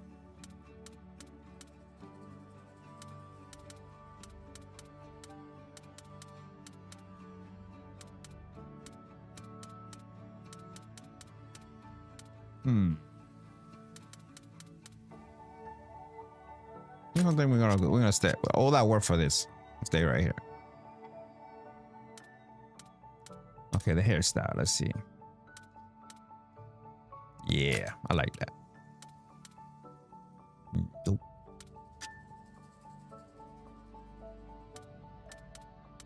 Hmm.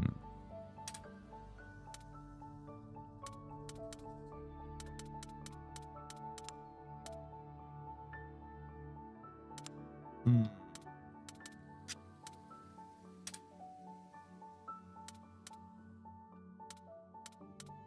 Ah, so you can choose maybe a different color for your for the back side. I mean, not different color, different style for the back, and a different style for the front.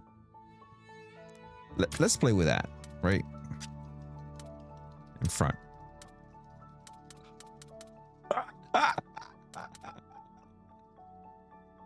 So you can view mix matching.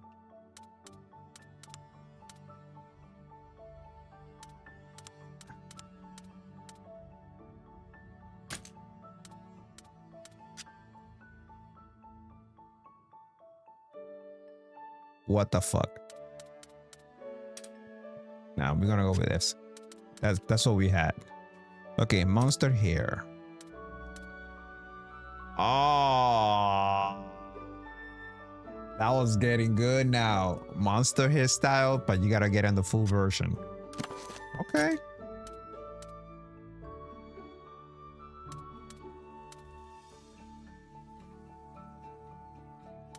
Okay, so let's go. Add me some freckles.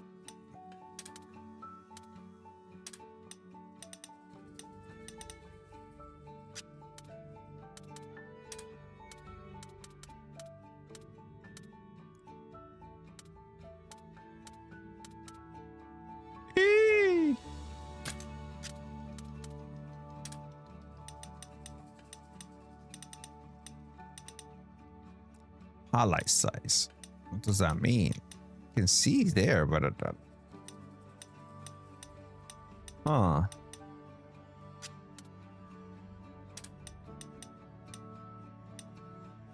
Low, not low.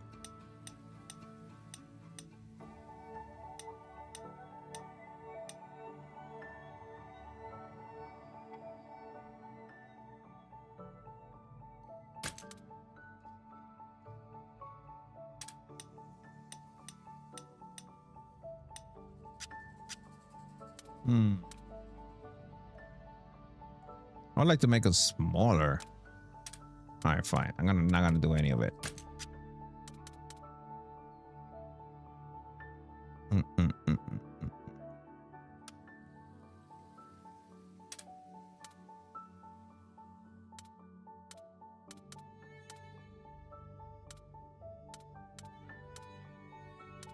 Okay. Okay. Ooh. Wait a minute. Huh.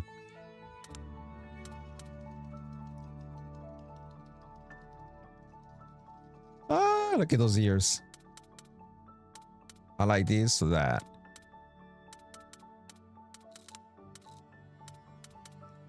But the two little earrings here, looks good. That's fine.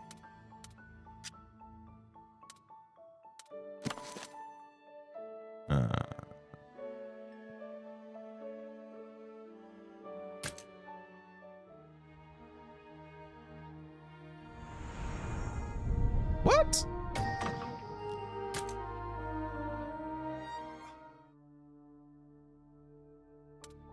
Did I just...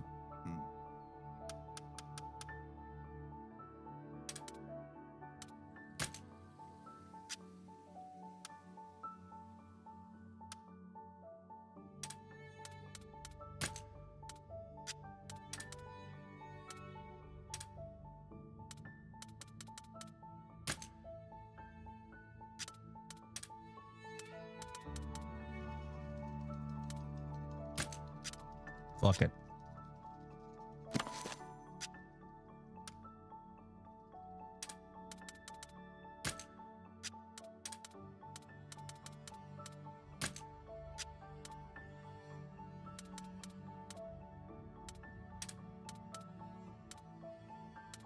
Damn.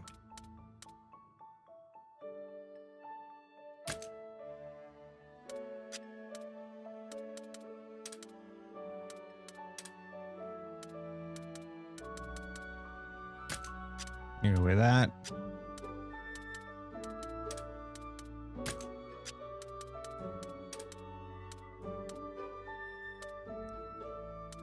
You're so surprised.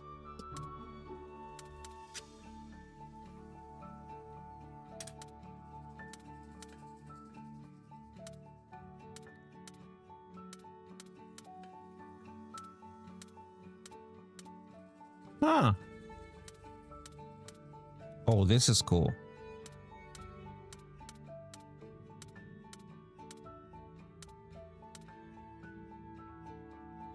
This is cool.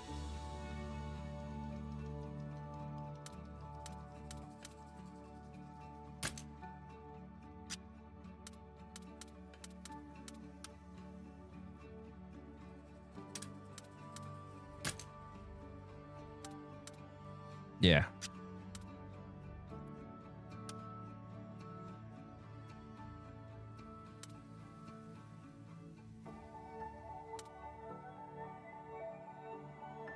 Oh, you can also edit your childhood.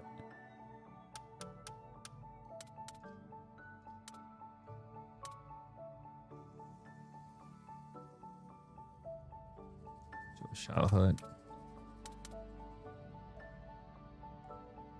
Oh, so you can actually edit the childhood. I thought you could. Oh man. Okay.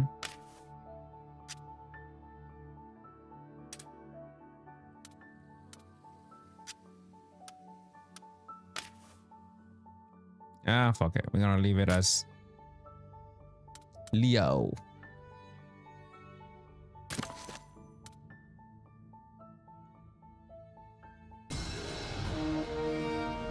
We're gonna go with that.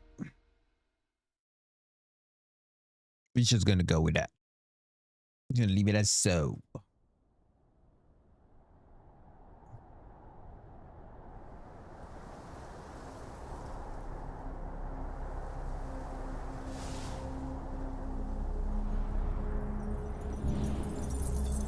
Ooh.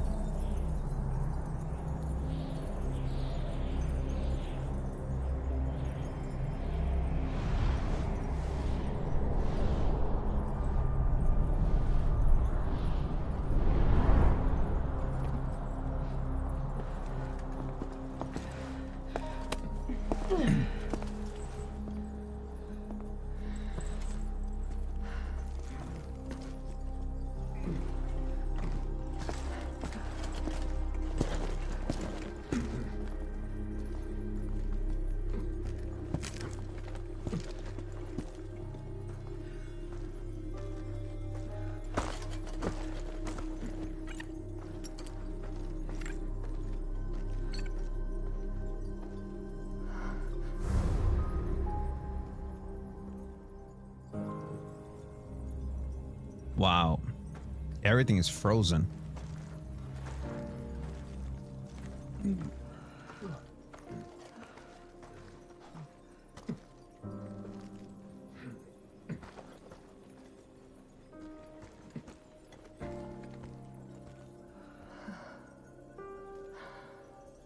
Yeah, this looks cool. So it's not frozen, it's crystallized.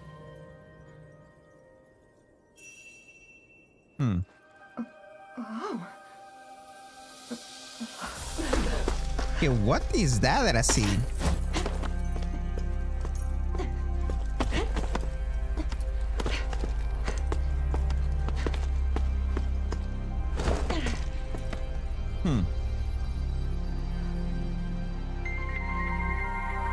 The egg.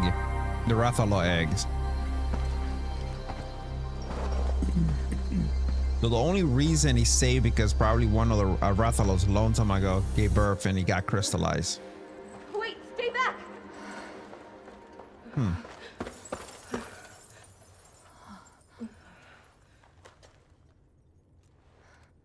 Queen Amara.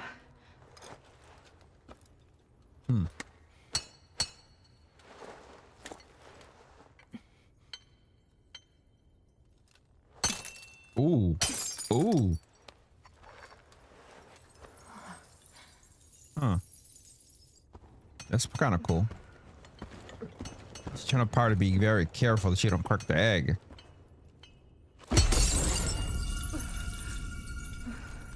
Shit. Intact. Perfect. Wow. Wow.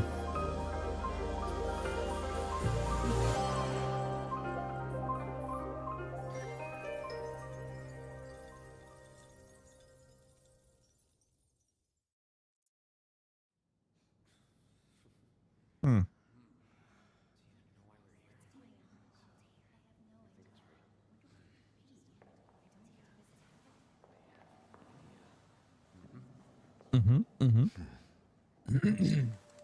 All right, come on. Hey, that's my character. Hmm.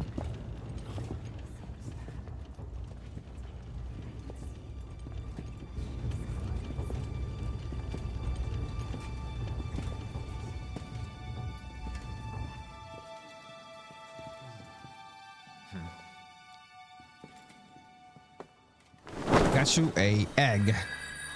A Rathalos egg. Could that egg be? Have you seen one before? Wow. Look at that. Incredible. Could it be? Let us commence. The rite of emergence. Hmm.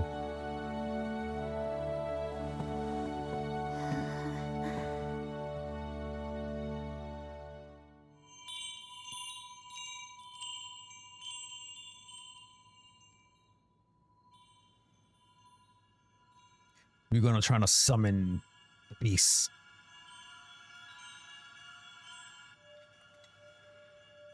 I can hear them. Two sounds. Overlapping each other.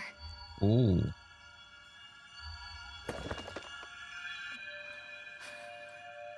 Hmm. Yo, this looks so fucking good. There's one. I'm gonna put this on the Legion Go and on the Legion Go 2 and the Xbox Ally X to see how it performs.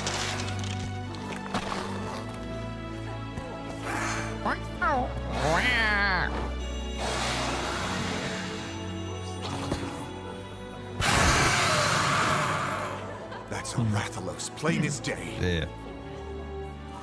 It's a miracle. An extinct species here in our kingdom. Into. Into. The kid is calling it out.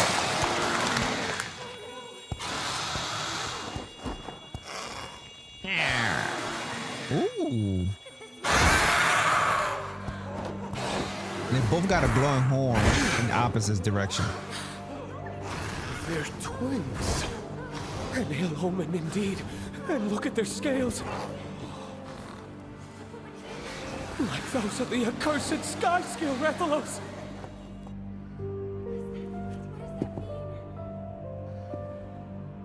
They're my dragons. Twin monsters are a portent of disaster. Should you wish to oppose this omen, ancient custom dictates that only one may live. Nope. They both rocking.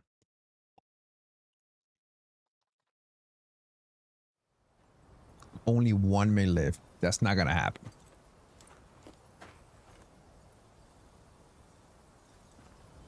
And here's my guy, my character. A grown ass boy. I look like an eyeball for real. Hmm.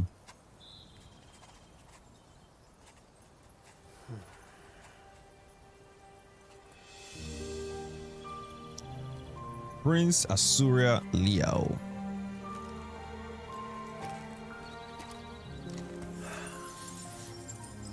Oh, here comes Simon. Yep.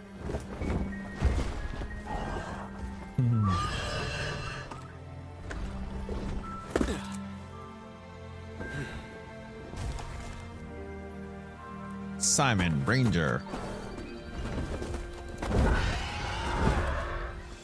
to ruin your fun, but you better get back. Just give me 1 second. This monster is a rare specimen. For all we know, it could have been the master of this forest. Ooh, yes, it was. Looks pretty cooped up, all stuck like that. Yeah, it probably was. Some Yeah, people because say it is. egg quartz is a gift from the very distant past. My gift? The light of their lives may have gone out, but they have much to tell us about the world they lived in. Observing egg quartz teaches us about monsters that have gone extinct. In my book, we couldn't have asked the past for anything better. I suppose you're right. Still, how'd they even get stuck in there? For real. What really happened to them? Not very nice. Putting us to work solving this big confusing mystery of theirs. I guess not. But that's what we Rangers are here for. Come on, let's head back. The rookie's inaugural expedition is today, right? Yeah, but not until the afternoon. Ah! Oh, this is bad. I have important business to do. Important business? Yeah, the royal kind. That really is bad. We need to get back, fast. The royal kind. Oh. Come on. Oh no, no, no, no, no, no, no. Yo, this moves so smooth. Yes, I love it. Me likey. Oh, give me 1 second.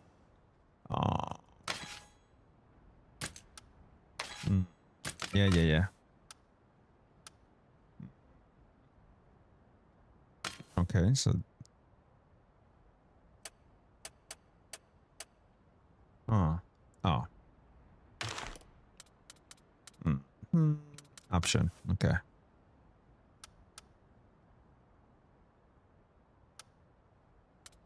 Yeah. Okay. All right. So resolution stuck on here.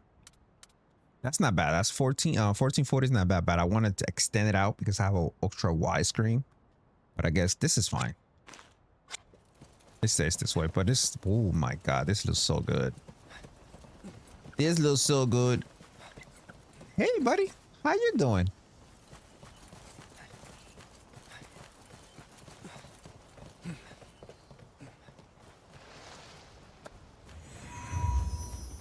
Asuria.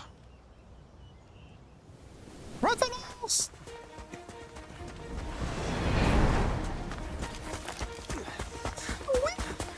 Rathalos! Here we go.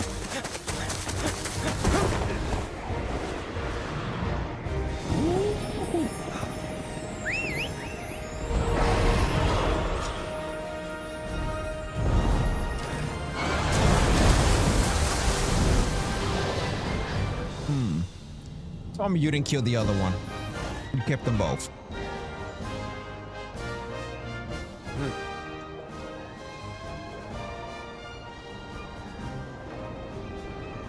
Hi.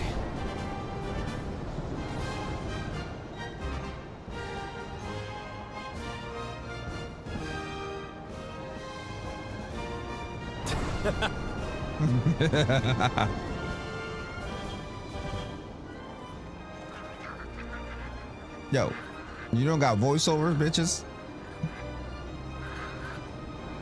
Hey. A little bit further. You need to have voiceovers. I don't like doing this whole thing. I don't mind the reading part. It's just I like to see the text in the voiceover, especially if you're gonna have voiceover on the anime, on the cutscenes.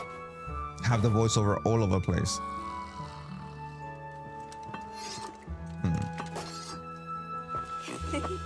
Yo, they farted. Your Highness! Where are you? The air? Can't say I've seen him. So cute. That's Prince to you! It's Prince to you!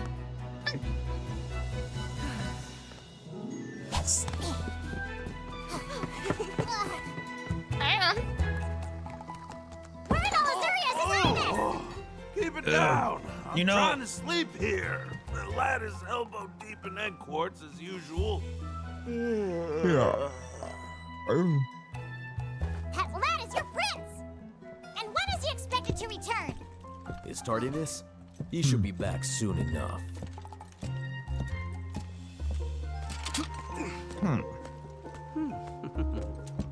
That's your prince, you repute rabble of rubes! Here he comes now. That's your prince! Hey, Captain!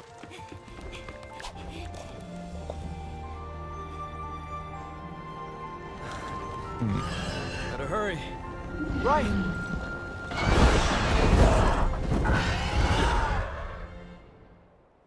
So cool. So cool. So cool. Traverse limit. The max limit following features. Player level, monster capacity. The following action are available. Oh, okay. You see, the following actions is not available are the carrots on the stand, save progress, fast travel, change the time of day. Okay. Your Highness! Maintenance and I can record your progress. Your progress. Save, buddy. I might change the name of Leo to something else. I could have put Leon K. Leon K for Kennedy.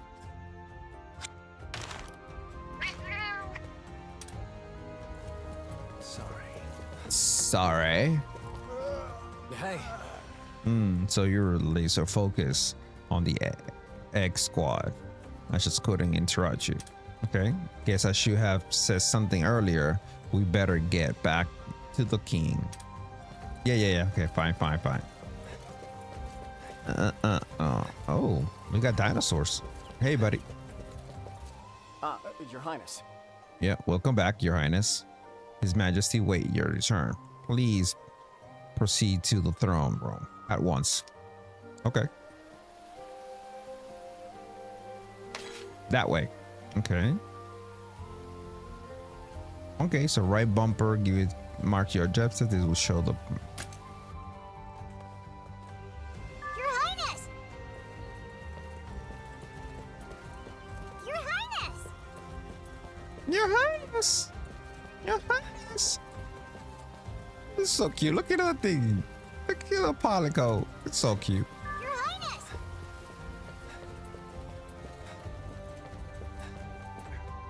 Made it.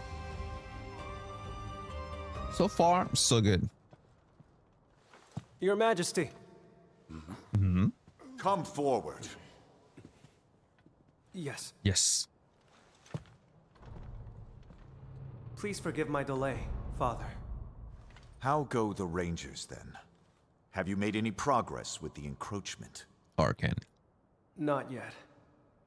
Nevertheless, our research continues to bear fruit. This morning, in fact, we discovered egg quartz at a new location. Just like 200 years ago. A harbinger of conflict to come.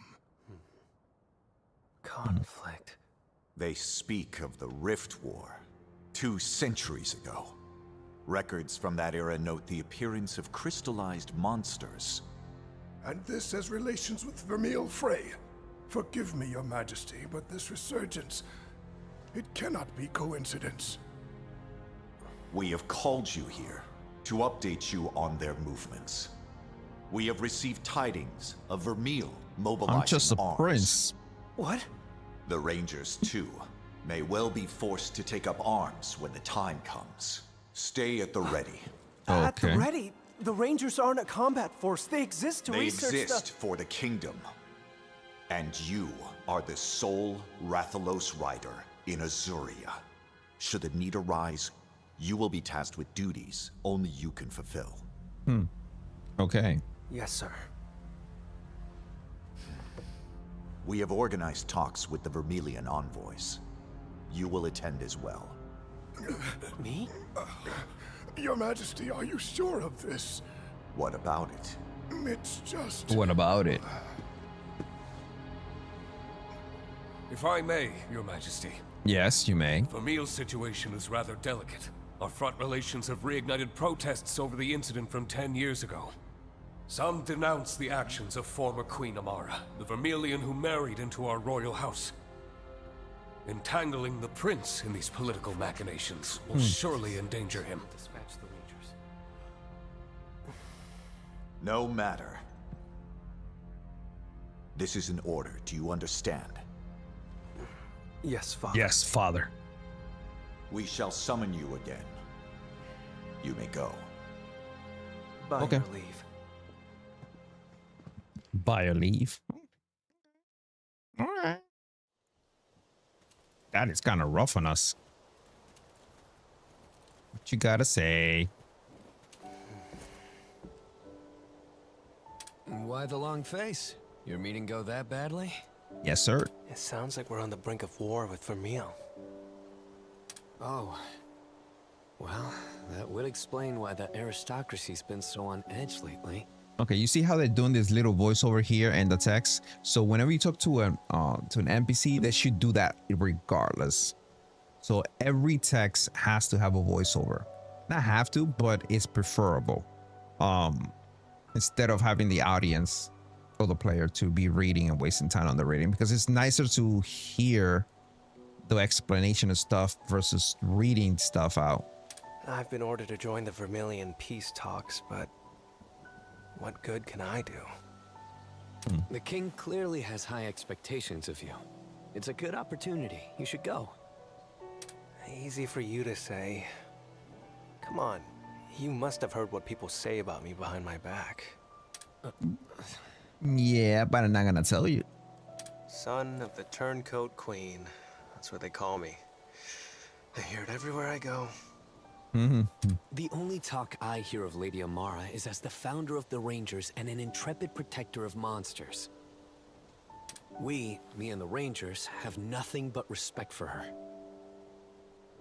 Okay, if you say so. Look, what I'm trying to say is, we've all got your back, so stand tall. We know you can do this. Thanks, Simon. Now come on, we've got a job to do. That rookie isn't going to train herself, Captain. Right. Your Highness, have Yes? you attended to your duties? I have. This is such an honor, Captain. Getting to train under you is nothing short of a dream come That a true. girl? We haven't had a chance to talk yet, have we? Good to have you on board. I hear you're an excellent rider for your age. What, me? Yeah. Heck, it ain't nothing special. Riding's just a part of life is all. But forget about me, Captain. You're the amazing one. You're the one and only Rathalos rider in all of Azuria. Maybe the world. Don't tell me they killed the second one. Well, Wherever you go, I'll follow. Poison swamps, Gypceros nests, you name it, I'm there. Just take me under your wing. I am companion enough for the prince, thank you. Right. Listen up, recruit. Our first stop is Blightstone Woods. That's where we'll begin. Your inaugural expedition is meant to show you how we Rangers do things. Which means we'll surely be encountering monsters. You'd best prepare accordingly. You got it. Aye, aye, Captain. Aye, aye. All right, based on the base is where the Rangers gather. Here you can have meals at the Ranger mess and access the chests to perform various function. Okay. Okay, the following action can be performed at a chest. Change appearance, change armor color, change the layer armor and color, change companion outfit, view the gallery. Okay.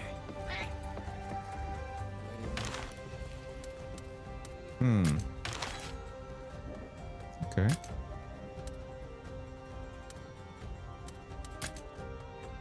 What outfit do we have? Main colors.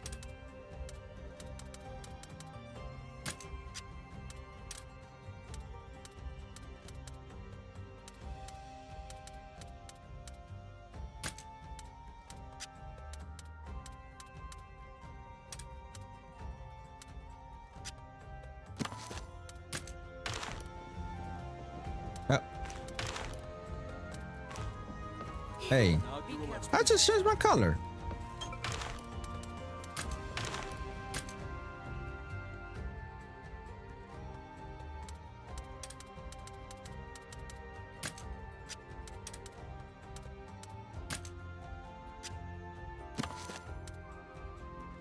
Okay. Ah, that's what I'm. Reading's fundamental. Oh.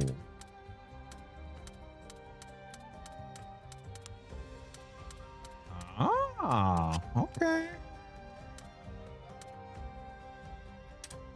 Okay. He looks cool. Oh, girl. Oh. Sucky, sucky.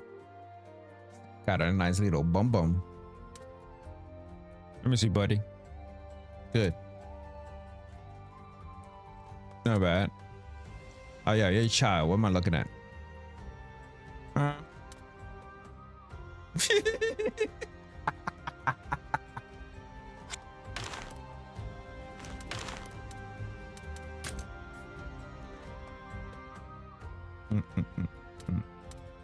Oh, you can go and change it. Okay.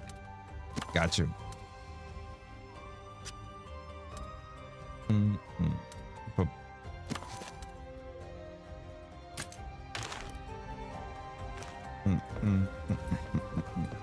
Ow. Monster entry. Beta. Push my foot, man. It's itching.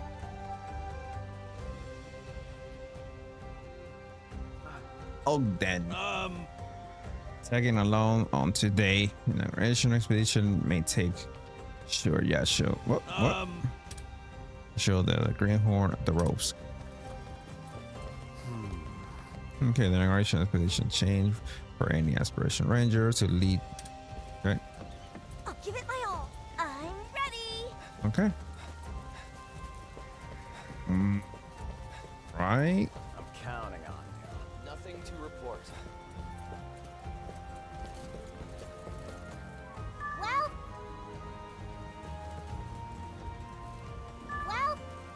Narration expedition is Brimstone. Where let's head.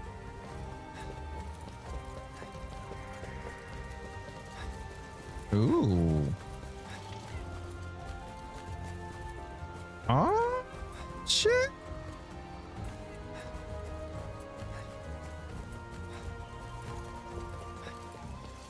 Oh, look at my dragon.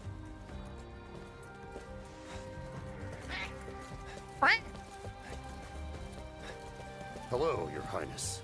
Until the production, unfortunately, is a bit chaotic here. Rest assured, my goods can stand the wait. Hello. Okay, say so, buddy. Don't want to sell me nada.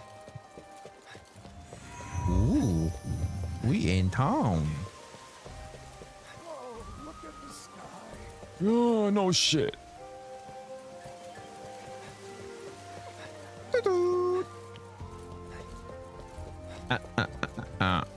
No problems here. Okay, good. I didn't ask.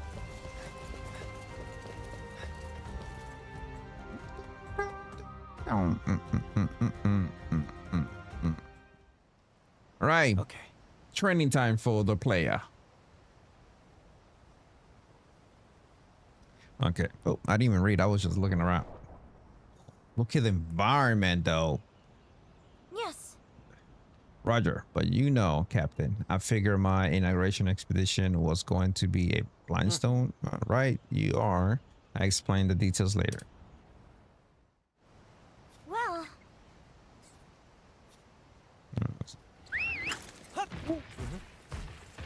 All right, I'm mounted up. We should head to the.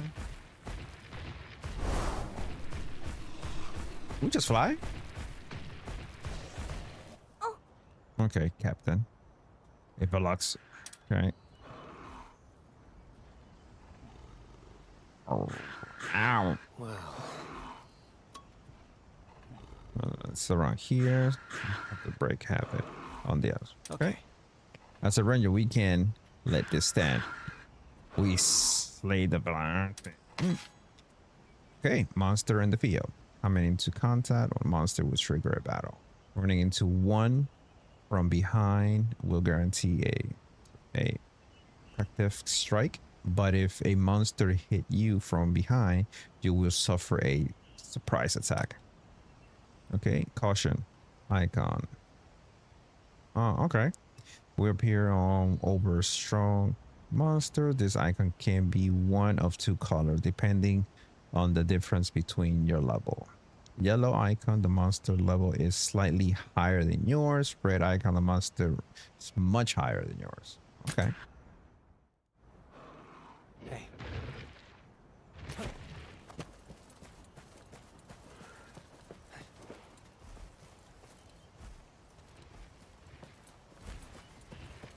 We can handle it together.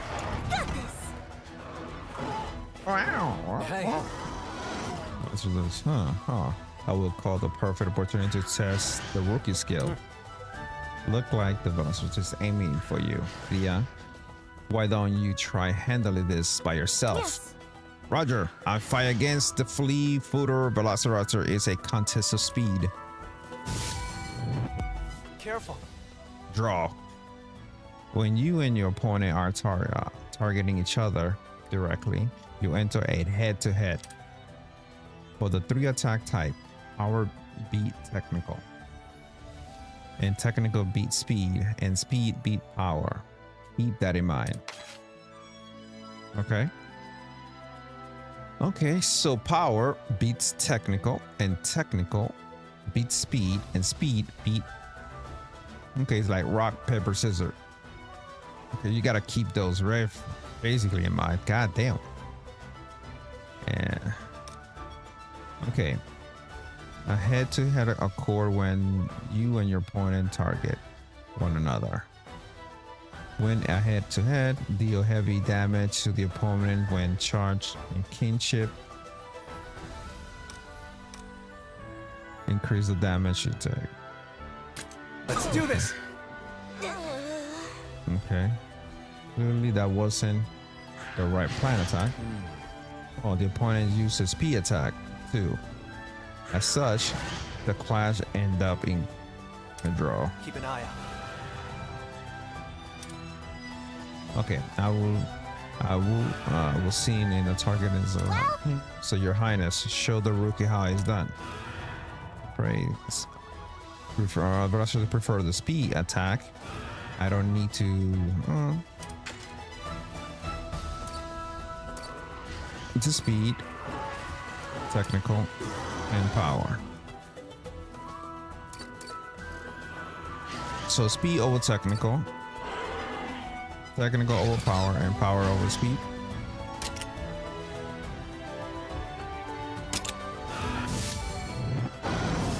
Your Highness! Oh. Keep an eye out. Okay, I was seeing the target is. Well, The highness, show the rookie has done. So power didn't.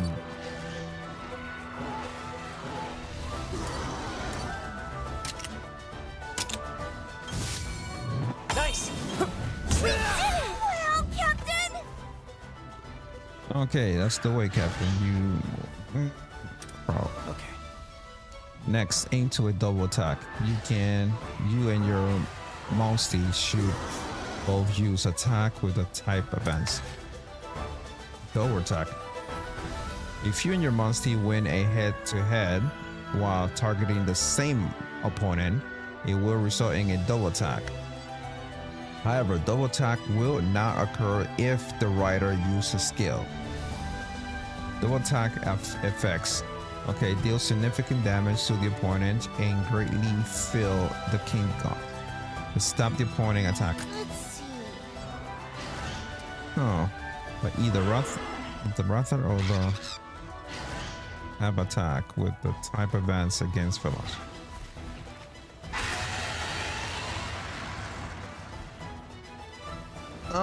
I gotta get used to this kind of thing. Let's see, right. No. All you need is belief. a time like this, you just have to switch monsters. Okay. Command Highness command. Okay, selecting the monster order will allow you to choose which skills a monster use and which switch out monster during battle. Monsters can only be switched out once per turn. Okay, monsters will add on their own without the need of a direct order. Okay, letting a monster act on its own will fill the kinship concept slightly faster than giving them order. Okay. Well,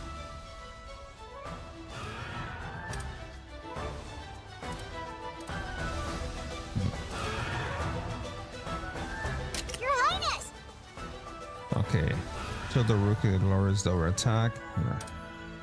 In order the king to use fireball.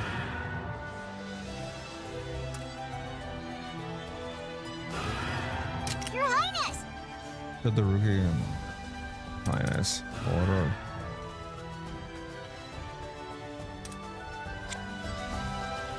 Well, You can order the king to the front line. From there, command to use a fireball. Yeah, but it's not letting me. Oh,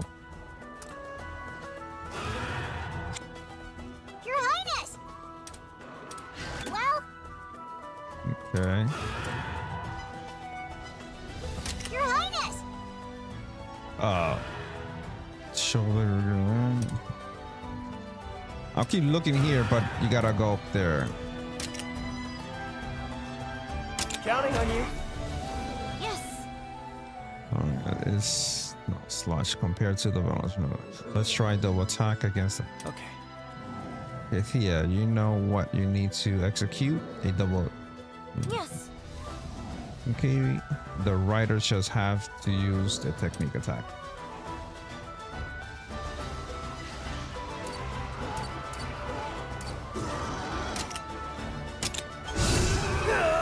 Got it!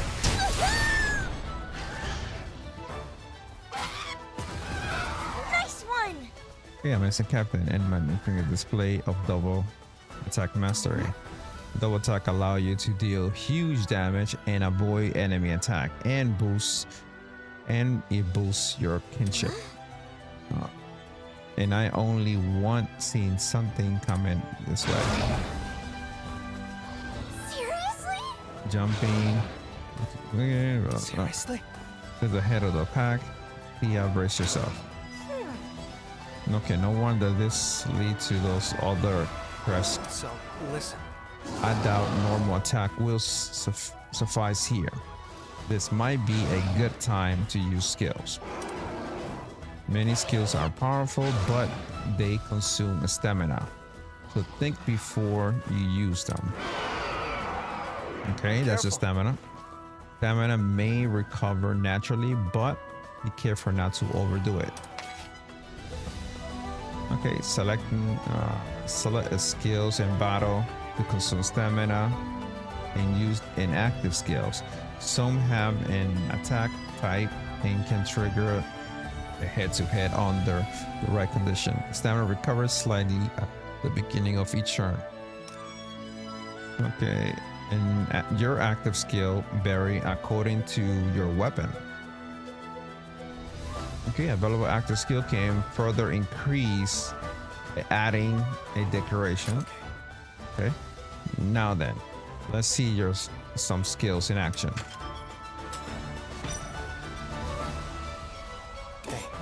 Okay. I give Charge Tackle a try. The skill has 3 attacks to choose from.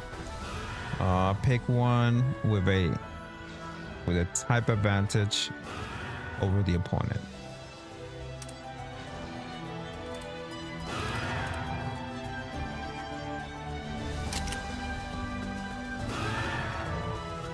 What is this?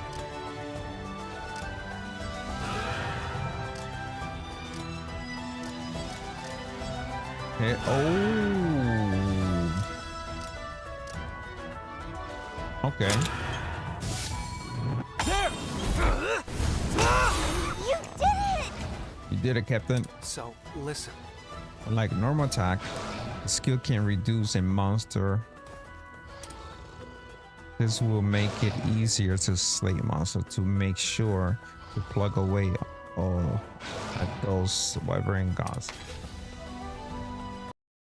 Okay, the wyvern soul god representing a monster fighting spirit. Reducing it to 0 will give you a big advantage in battle. How to deplete attack with active skill. Attack while riding. Use a skinship skill. Okay. Okay. Now then, let's put down. Let's water down the something.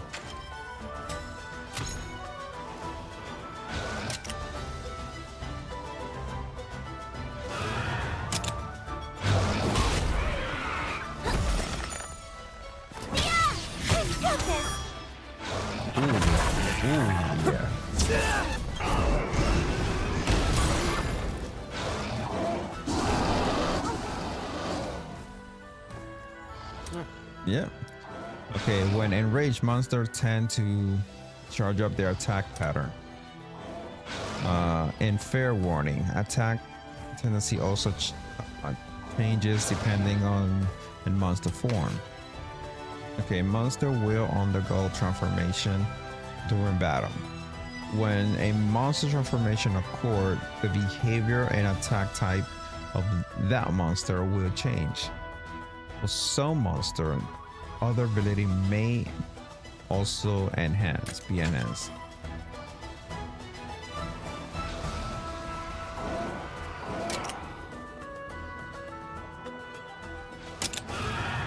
Looking good! Here's the head.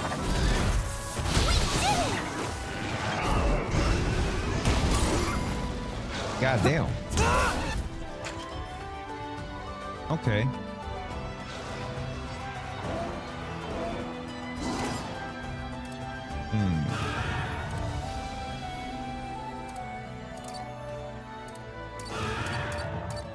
Okay, let's see here. Consume charge one enemy with a weapon.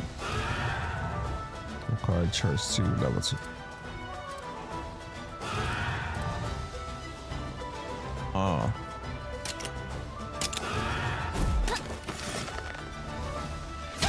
This'll do it. Overpower.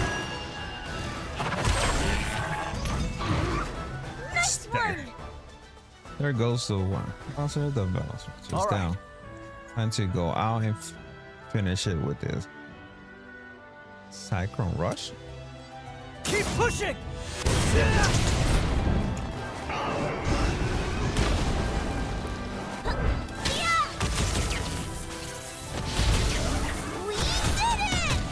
Whoa.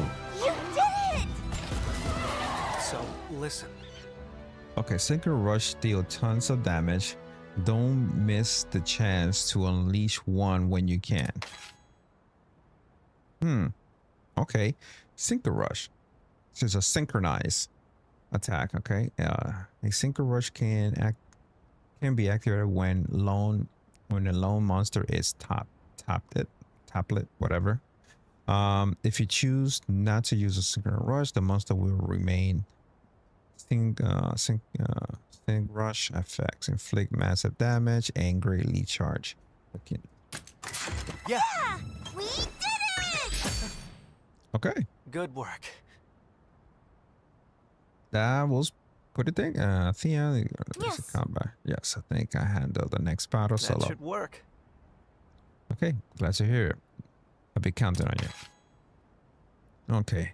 Experience point and monster materials can be earned by winning battle.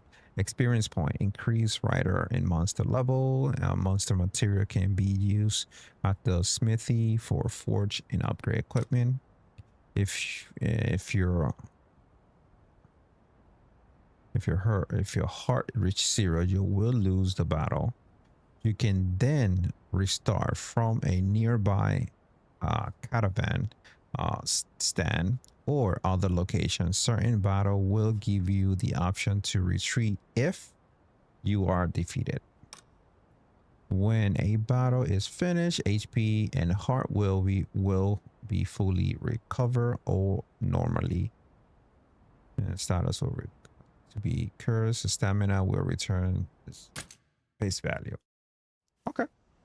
You did it! Okay, I can hardly believe we took us. Head to the right. We are heading to that overlook. There's a lookout point there. From there, we search for the forest entrance.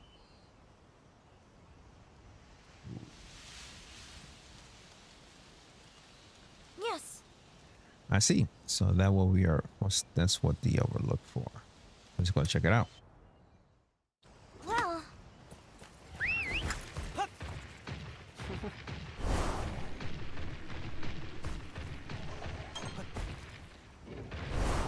Oh.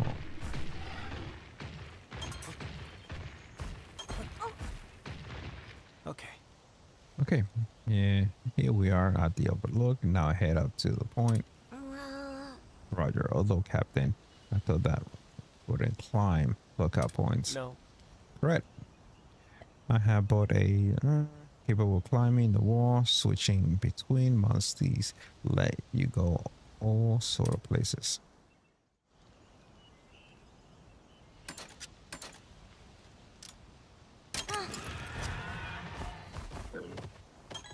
Okay.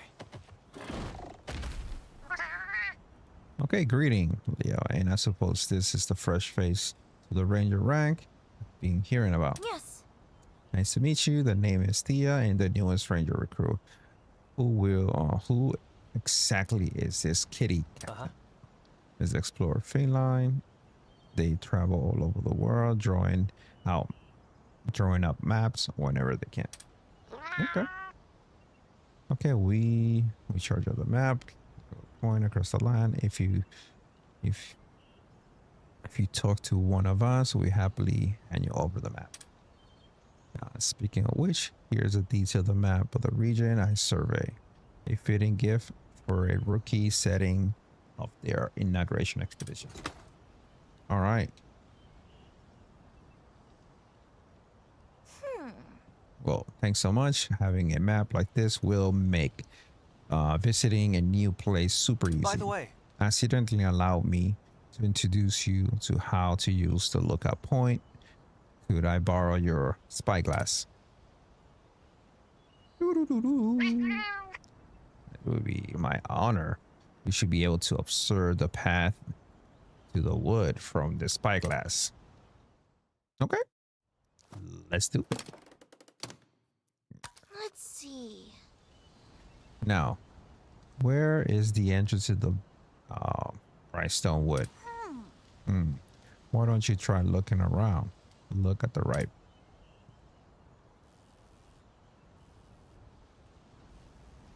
Oh, can you look up? Oh, there's some chests over there. Oh, I see. Captain, there is something I want to check out.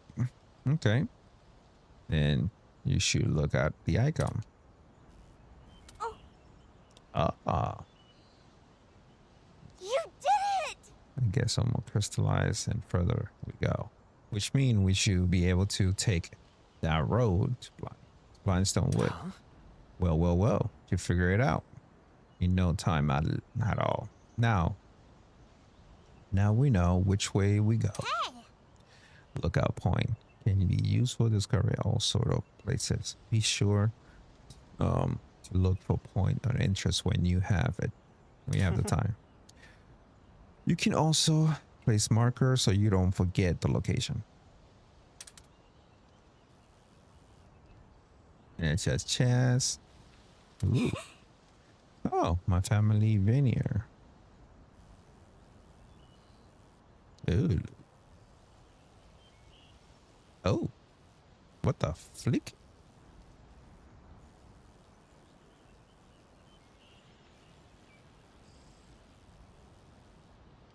Huh.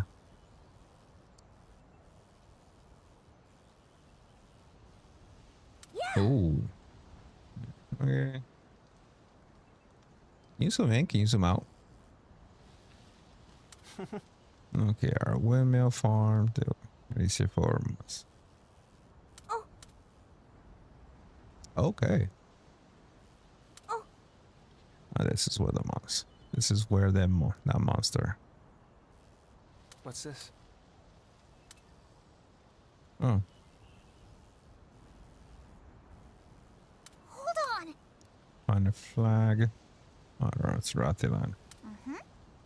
Oh. Point it.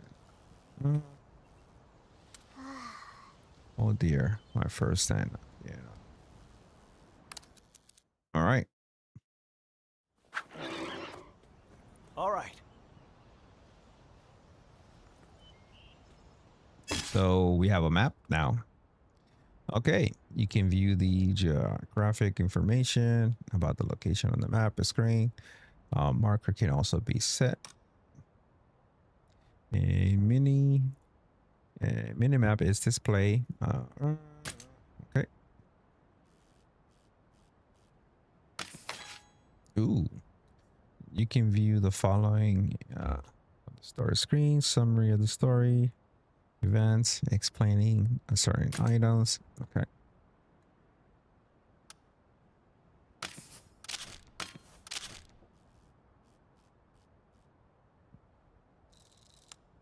Ooh. And let me see.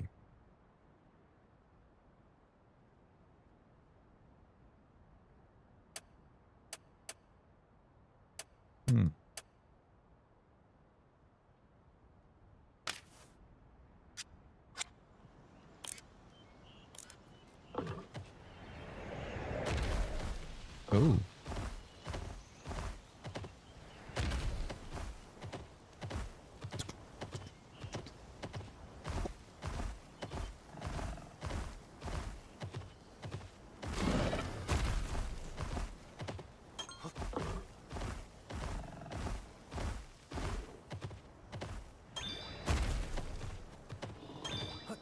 Mm.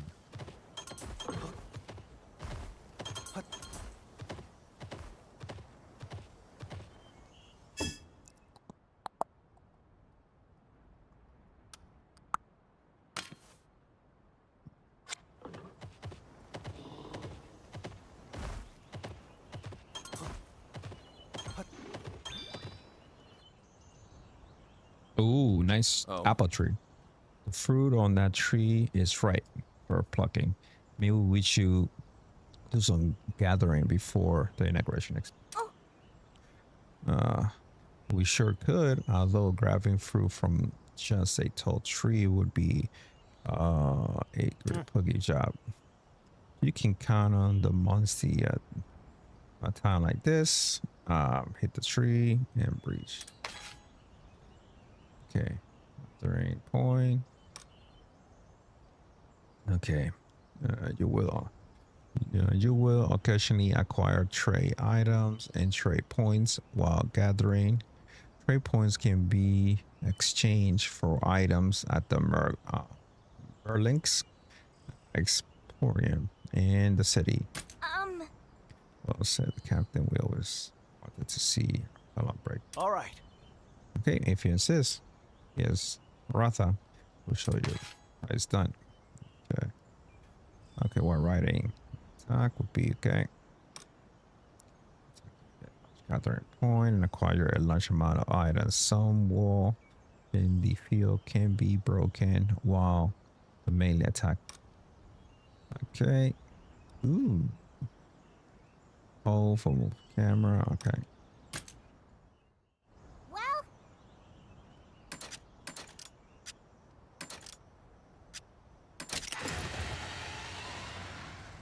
Okay.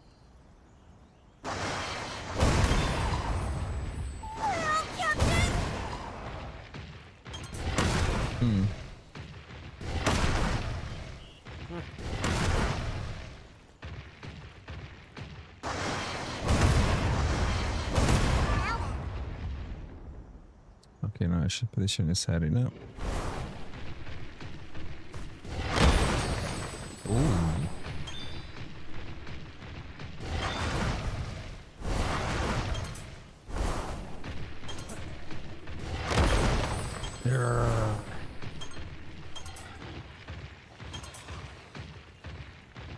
I'm fucking shit up.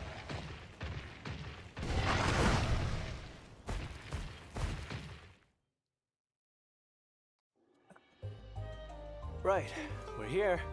Let's get your inaugural expedition underway. Aye, Captain. Ready for action. Well, that's the spirit. Now, as for the work at hand, we're going to explore the forest and have you look for monster eggs. You got it. But that's all we're doing? Looking for eggs? Yep. Exactly. It may not sound glamorous, but egg hunting's one of our essential tasks. And this is how we find the monsties who become our partners, after all. But that's not all. There's another reason egg hunts are so important to we Rangers. And, what reason is that? It's simple. Counterintuitive though it may seem, egg hunts are a way for us to protect endangered monster species. When we find an endangered species egg, we take it and hatch it. Then, we can return it to the wild, bolstering their population. That really does set you all apart from your average riders. What a great thing to do! By the way, do you know why more and more monsters are on the brink of extinction? Environmental changes brought on by the encroachment, maybe? Right on the money. You really do live up to your reputation. I'm still learning. That's all the more impressive. But we think there may be another factor at play. In addition to the crystal encroachment, that is. Are you familiar with feral monsters? Feral monsters. Oh, yeah. They're sort of like regular monsters, but super strong and aggressive, right? From what I heard, no one's ever encountered one of those beasts and lived to tell the tale. Huh? Hold on a moment. That can't be right. Huh? What do you mean it can't be right? If no one survived, how would the rest of us even know how strong they are? You don't? Whoa! I never thought about that! You're sharp, little guy! Well, you've got the super strong part right, at least. Their might defies the very laws of nature. Now imagine what that power does to an ecosystem. I'll tell you more about feral monsters down the line. I am all ears! We should probably get going. You can give her the lesson on the move. Aye!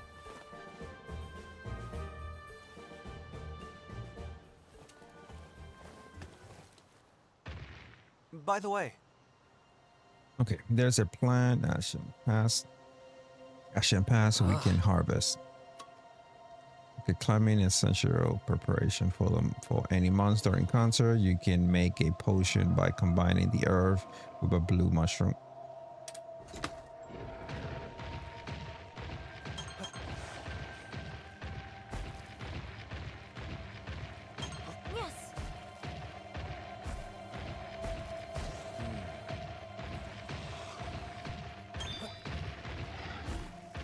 Yeah, I'm at level 6 already.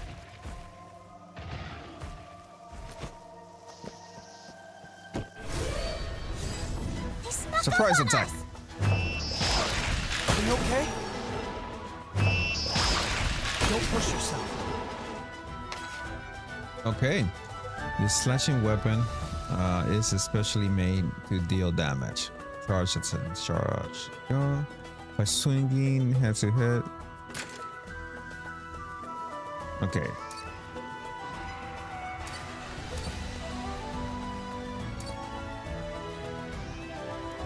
Okay, so I'm gonna look here.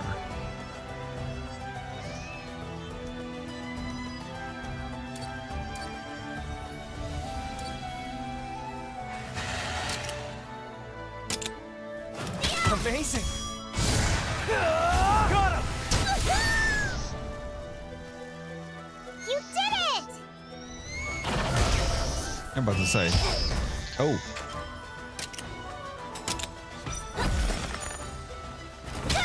Nice one. Ooh. There you go. Yeah! On to the next! Up to the next. Yeah, so cute. So cute. So cute. What's this? Ooh, what we got? Oh, we got bones to collect.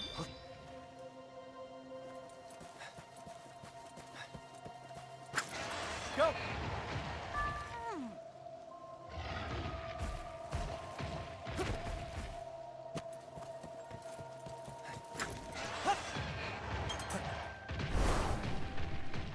What? Huh? Look there. That's what I was going actually. Oh, the puggy. What? Is that my family puggy? Huh? What? A puggy from back home doing all the way out here? Let's see. We had to like a storm a while back. Hey. So we can do something about it. Here, wait a moment. Okay, a near puggy. Help puggy. Puggies are small creatures that resides in every region. If you help a puggy, it will give you an item as a token of appreciation.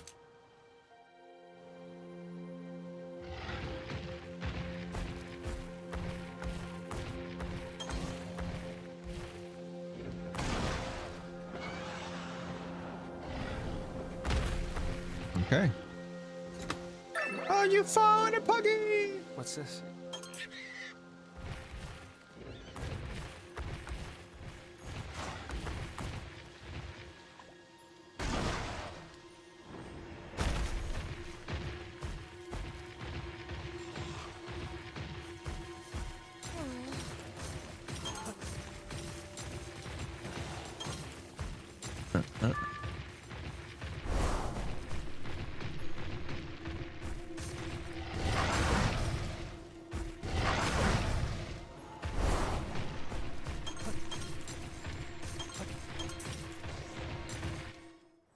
All right, we made it.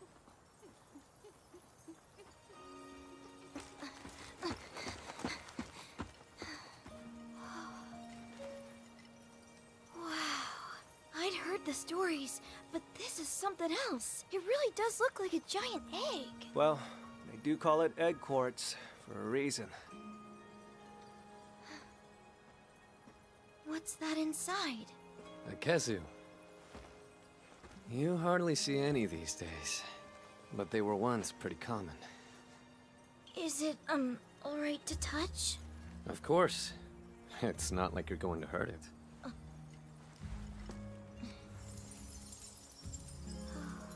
The first egg quartz was discovered around 200 years ago.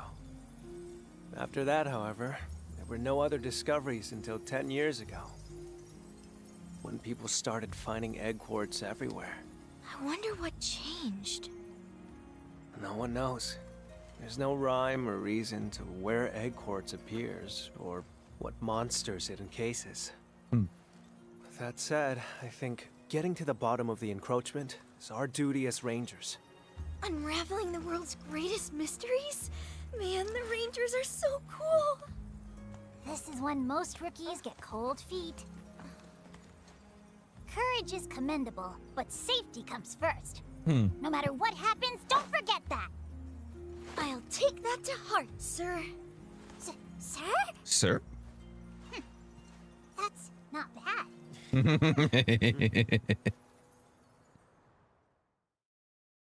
Okay. All right, this should be a pack of villains. Just ahead. If you're looking to avoid skirmish, try a Monsty Rogue. Yes. Oh, I get it. You can use the monster to slip by any monster.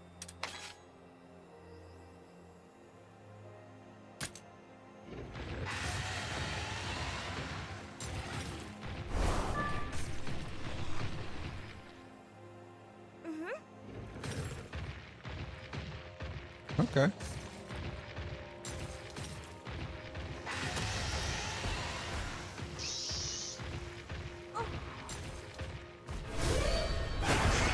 Got the upper hand!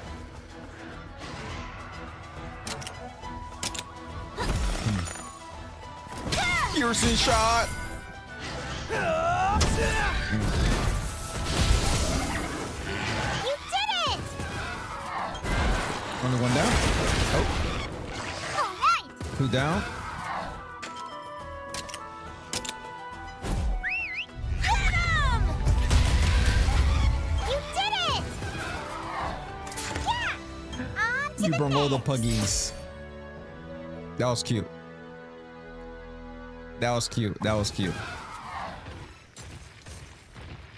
Ooh.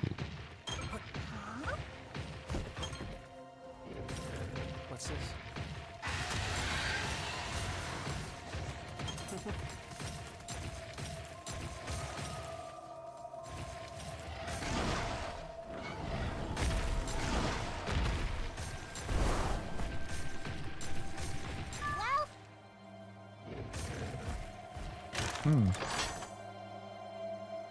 Ah, this is okay. Okay. All right. Do, do, do, do, do.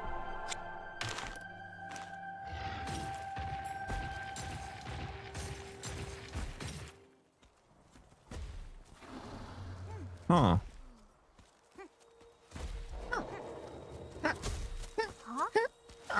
Look!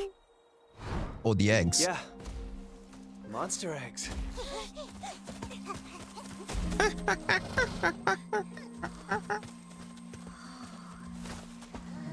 That's a rare pattern.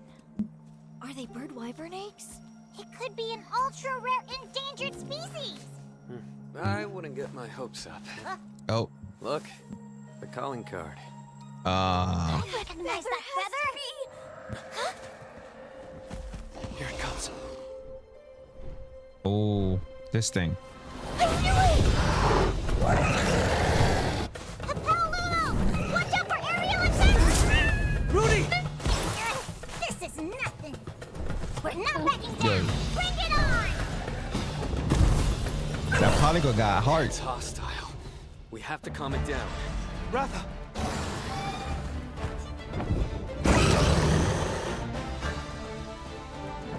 Careful. Okay, you're still getting used to the combat, Thea. Don't push yourself too hard, understood? Yeah.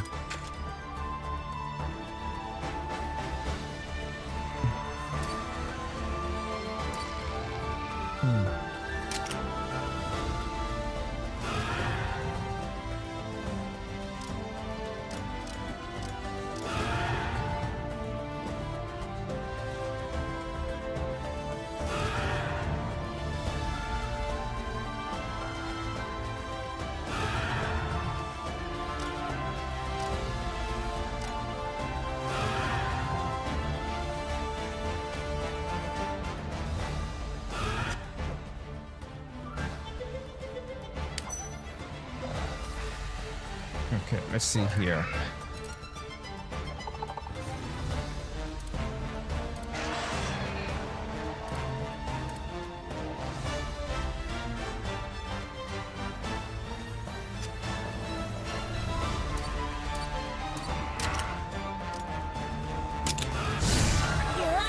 I'll take it! All right.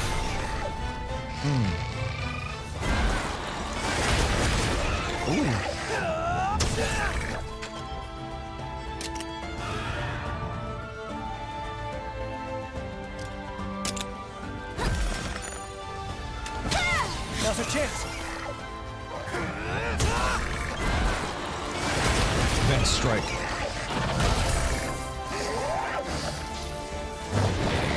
Ooh. Change shape. If floating. Oh. It may be up in the. It may change of the behavior in the state, much like the enraged monster before.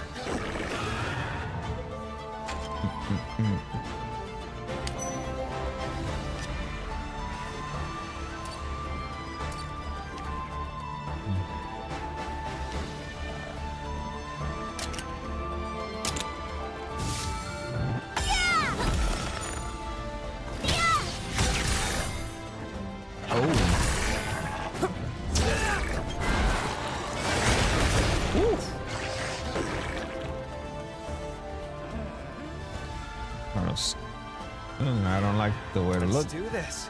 We better do something before we finish what is started. This is strong. Okay. This is the balloon we were talking about. Why not pierce it and let it? Can do. Sound oscillation. From a skill, select your iron bow and attack. Parts and riders, weapons, deal damage, blunt or piercing damage, and each of this type is affected against a different monster. When you have a multiple weapons equipped, you can use to switch weapons option from skills menu. To switch to the weapons you wish to use, select this.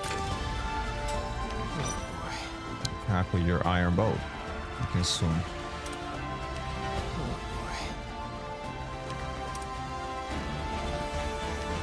Hey. Okay, once you switch to the iron bow, aim for the neck and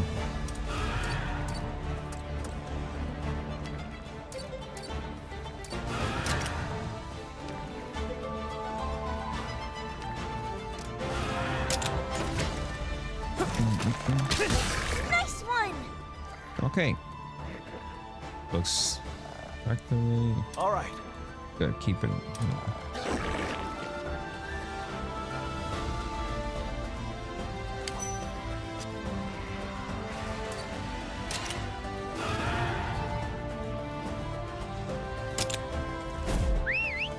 Oh my god, the plug is Amazing. far broken.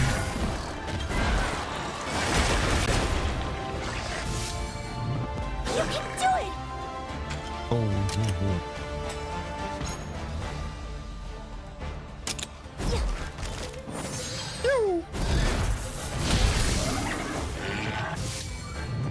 Let's do this! Come on, everyone.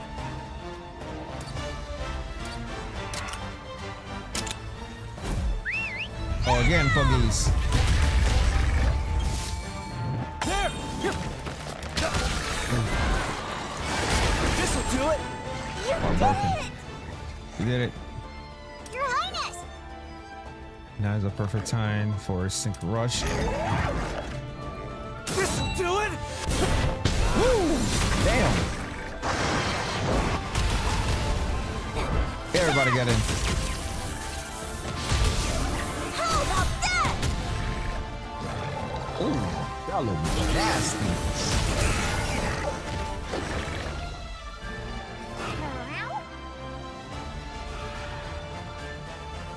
And still standing after the slaughter like that. So listen. It's full. Mount your Monstie and press the attack. No. Ratha! Okay. Writing a strengthening the bond between the Highness and his Monstie. Together they can reach a new height of power.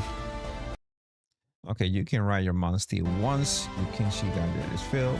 Riding will end its HP reach to 0. A powerful kinship skill become available while riding. This skill can be used to cancel enemy actions. However, using the kinship skill will cause riding to end. Okay. Turn it. Blah. Your turn to ride. Yes. Monstie. Okay, preparations are complete. Your Highness, time for you and Thea to unleash a kinship skill.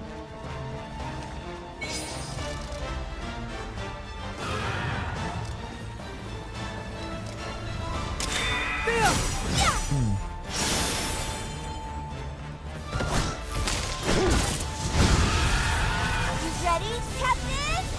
Yeah.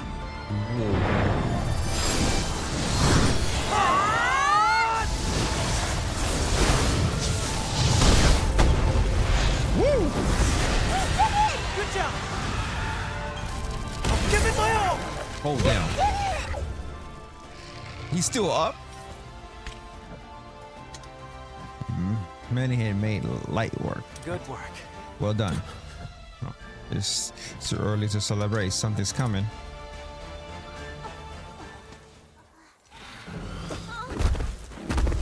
Oh, yes.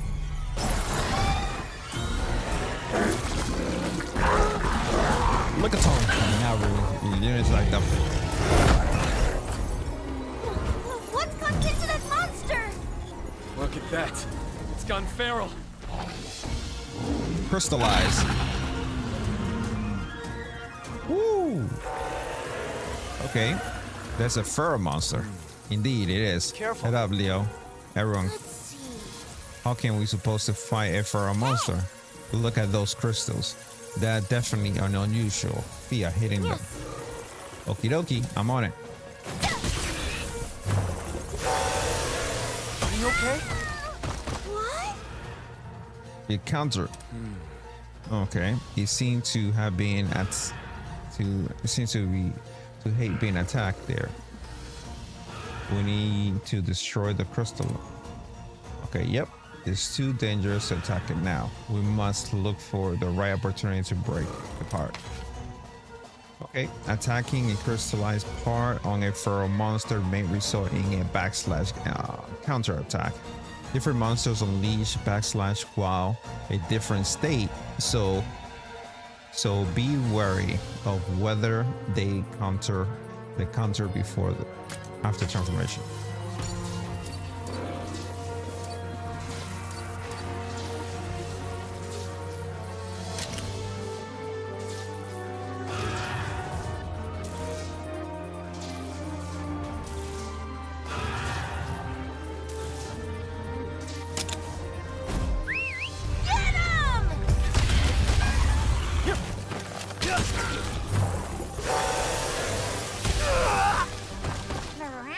Okay, and launch and counter attack.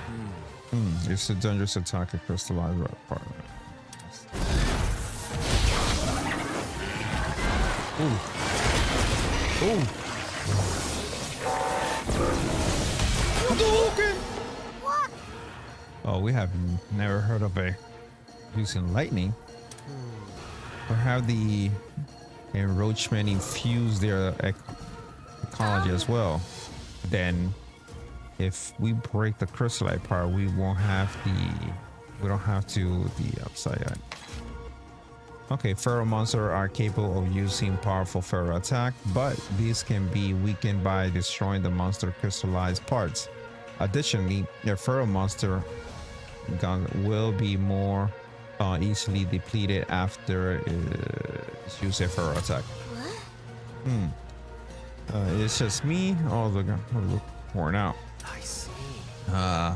Could it be power, isn't it? Inherited by the priest. Whatever the reason, this is the chance. I bet we could solve more than usual. This is the ideal time to press the attack.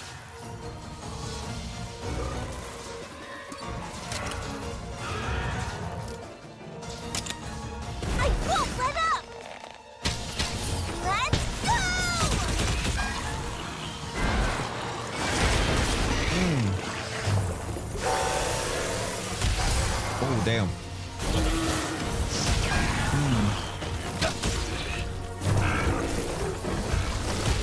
Look at Tom.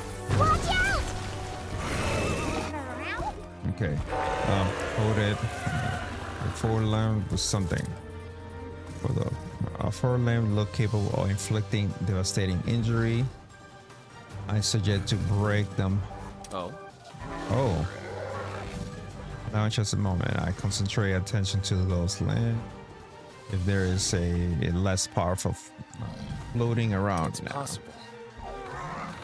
This may be a golden opportunity to attack the crystal part. No. Okay. Be that it may, surely the aura around is too dangerous to ignore. So either destroy the orc or weaken the limb or break the crystalline. Leave it to me. We had the opportunity to we have to prioritize one of the other. The choice is yours.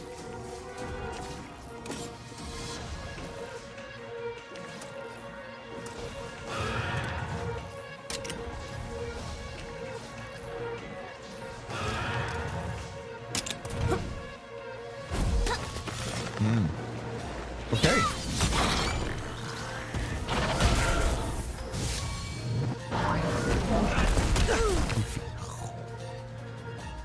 Okay, the heart is lost when your monster HP is 0. If you lose all your heart, the battle will end in defeat.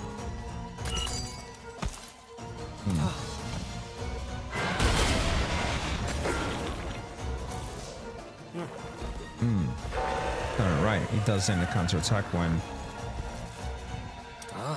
I suggest to focus on breaking the crystal apart. Wow.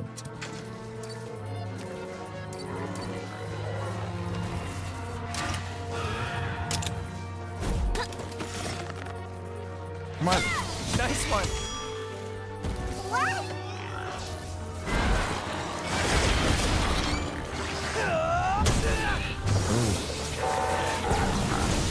Don't push yourself. Oh Okay, I can do this.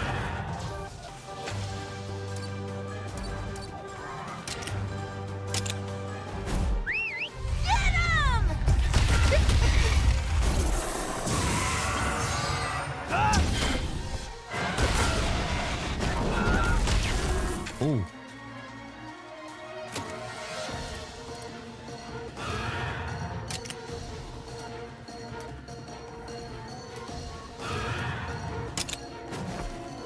Are you okay? Amazing. Okay. Nice one. Ooh. Break. You did it! There we broke the crystallite parts. Right. Let's see how.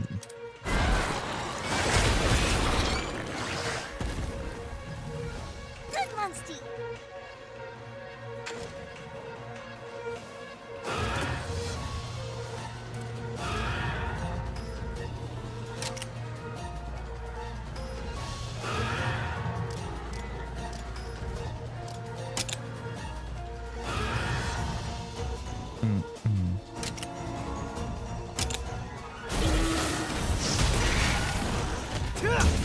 Woo.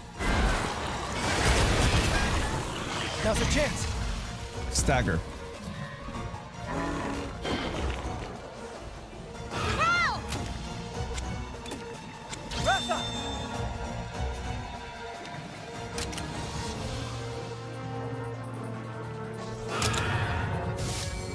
I won! Yes!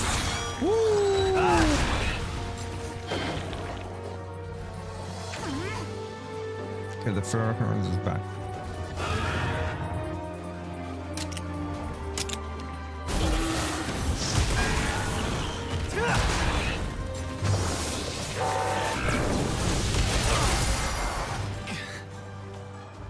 How can it still be lightning after the broken parts? Keep an eye out. But it's not as strong as it was before. We keep pushing, we'll win. Oh, arigato.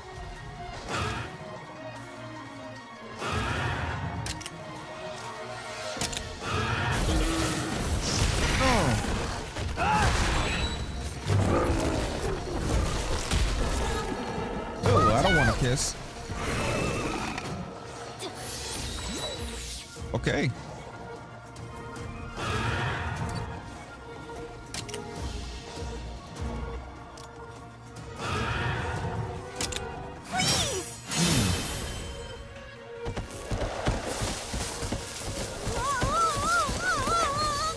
I like this.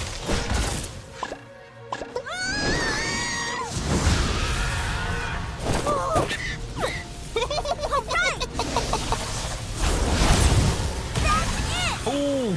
Now's your chance! It's time! Yes.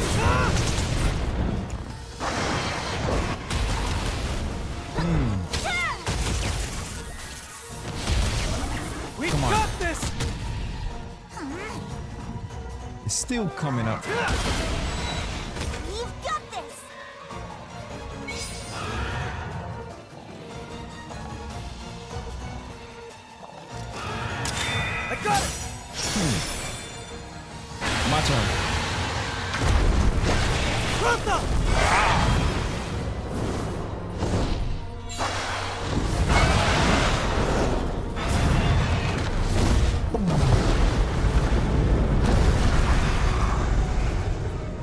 That fucker's dead. That fucker's dead. You did it! That fucker's dead. Yeah! Woohoo! On to the next! Yo, this is a badass demo.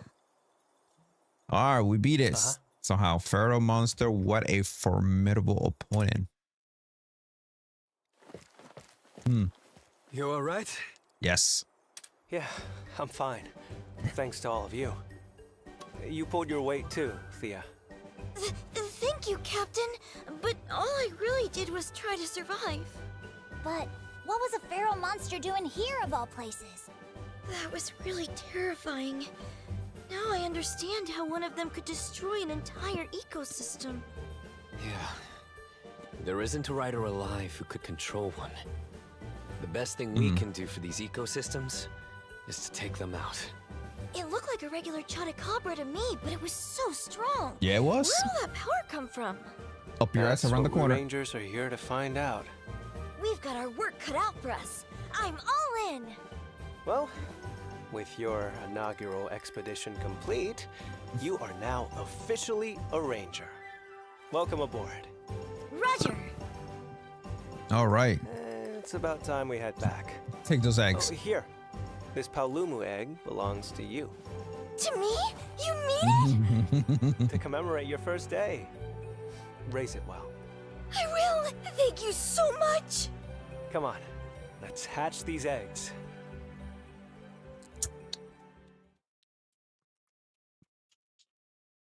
All right, let's see how far are they gonna let us play this demo. Pretty far, pretty far.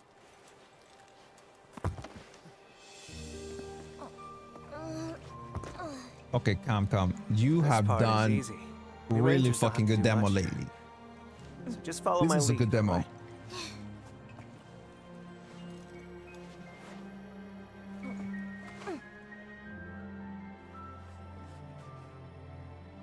Going formal, huh?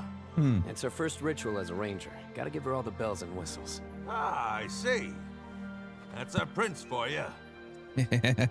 O sacred stone.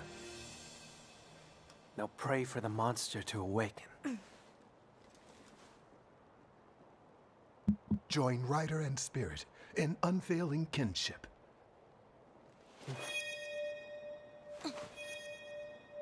Bind thy untamed spirit to mine. Bind untamed spirit to mine. Okay. That's it.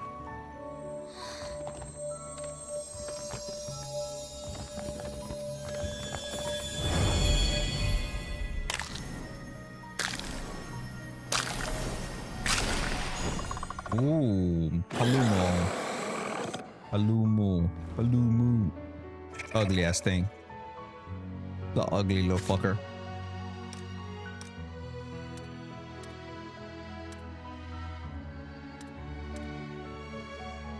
Okay, then leave it at that.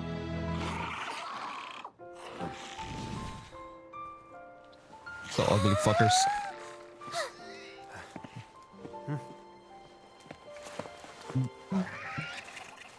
I'll tell you, it never fails to give me chills. Yeah. Next we do the rite of channeling, right? No need to rush. Enjoy the moment. Agreed. Let's save the rite of channeling for later, okay?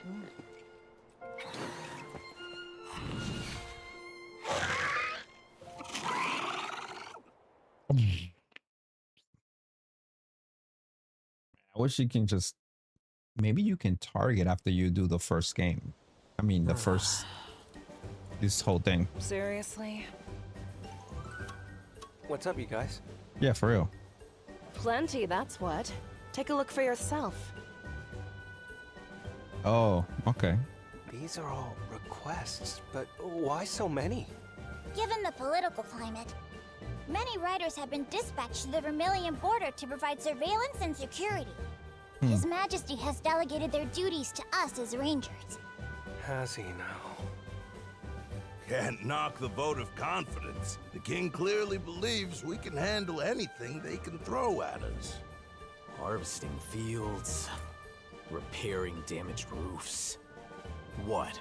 Does he think we're a bunch of handymen? That is your king you're talking about! Mind if I take a look? I have a sneaking suspicion about these requests. Of course you do. But she's All hot. right, then. She is fucking Lay it hot. on us. So, the majority of these requests come from people living near the border. What does that mean? I'm not entirely sure, but I'd bet it's related to our tightened border security and a distinct lack of unoccupied hands. Then it sounds like we should take a look for ourselves. Scanning over them, some of these requests even involve chasing down rare monsters. Now that sort of job sounds much more up our alley. What do you say? Yeah, let's do No it. pressure, of course. These requests aren't exactly kingdom-shaking, so there's no need to bite off more than we can chew.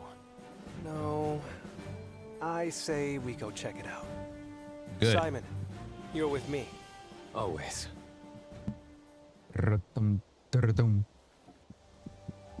By the way, Oh, before we head out to the border, let's stop by the stables. Oh, I wonder how the Palomo we hatched is doing. What's this? Oh, who are you, buddy? Hello. We are happy to look out after your monster. Okay, so how many months do we have? Okay, the following actions are available via manage monsters. Okay.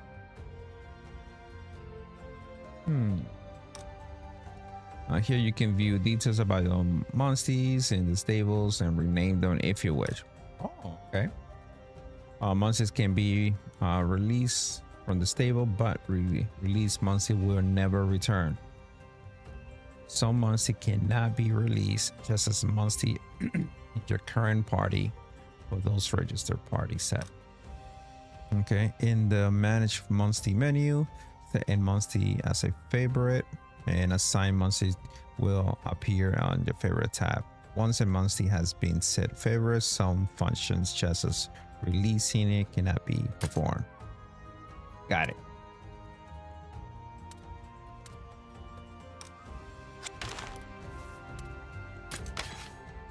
Okay, monsters in the stables can be added to your party from the assembly party menu. The party can have up to 6 monsters. Okay, here you can see all the writing actions available to your monsters. The more writing actions your party can use, the easier it is to explore the wild. Monsters can have they currently party and can be raised there as part of the. Okay.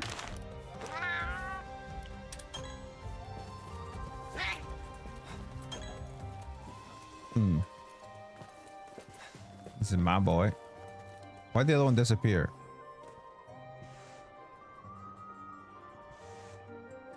Ah. It's the rendering thing. Okay.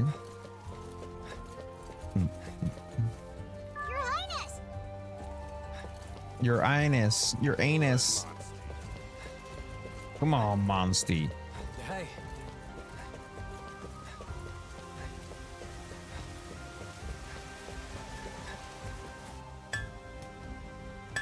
Your Highness! It was seen the smithy is open, Your Highness.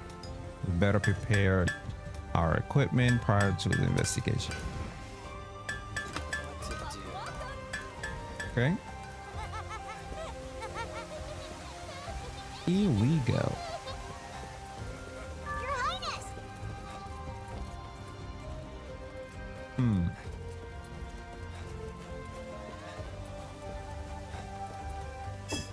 All right. So what I'm gonna do, I'm gonna call it quits for now. So for now, I'm pretty excited for this game. So I'm gonna be playing the demo just to get more familiar with the game before it finally release on Friday. So for now, I'm gonna call out quits for now, and I should be back on Wednesday. So tomorrow is Tuesday, so I'll be back on Wednesday. I will be releasing more videos of my gameplay from Resident Evil Requiem. So I'm gonna be releasing a couple more videos. I'm still working on editing. It's a lot of footage. I'm talking about like almost close to 20 hours, give or take. So I gotta go through all of it and look for the best things that I can find. All right, so for now, thank you for joining and have a wonderful day. Take care.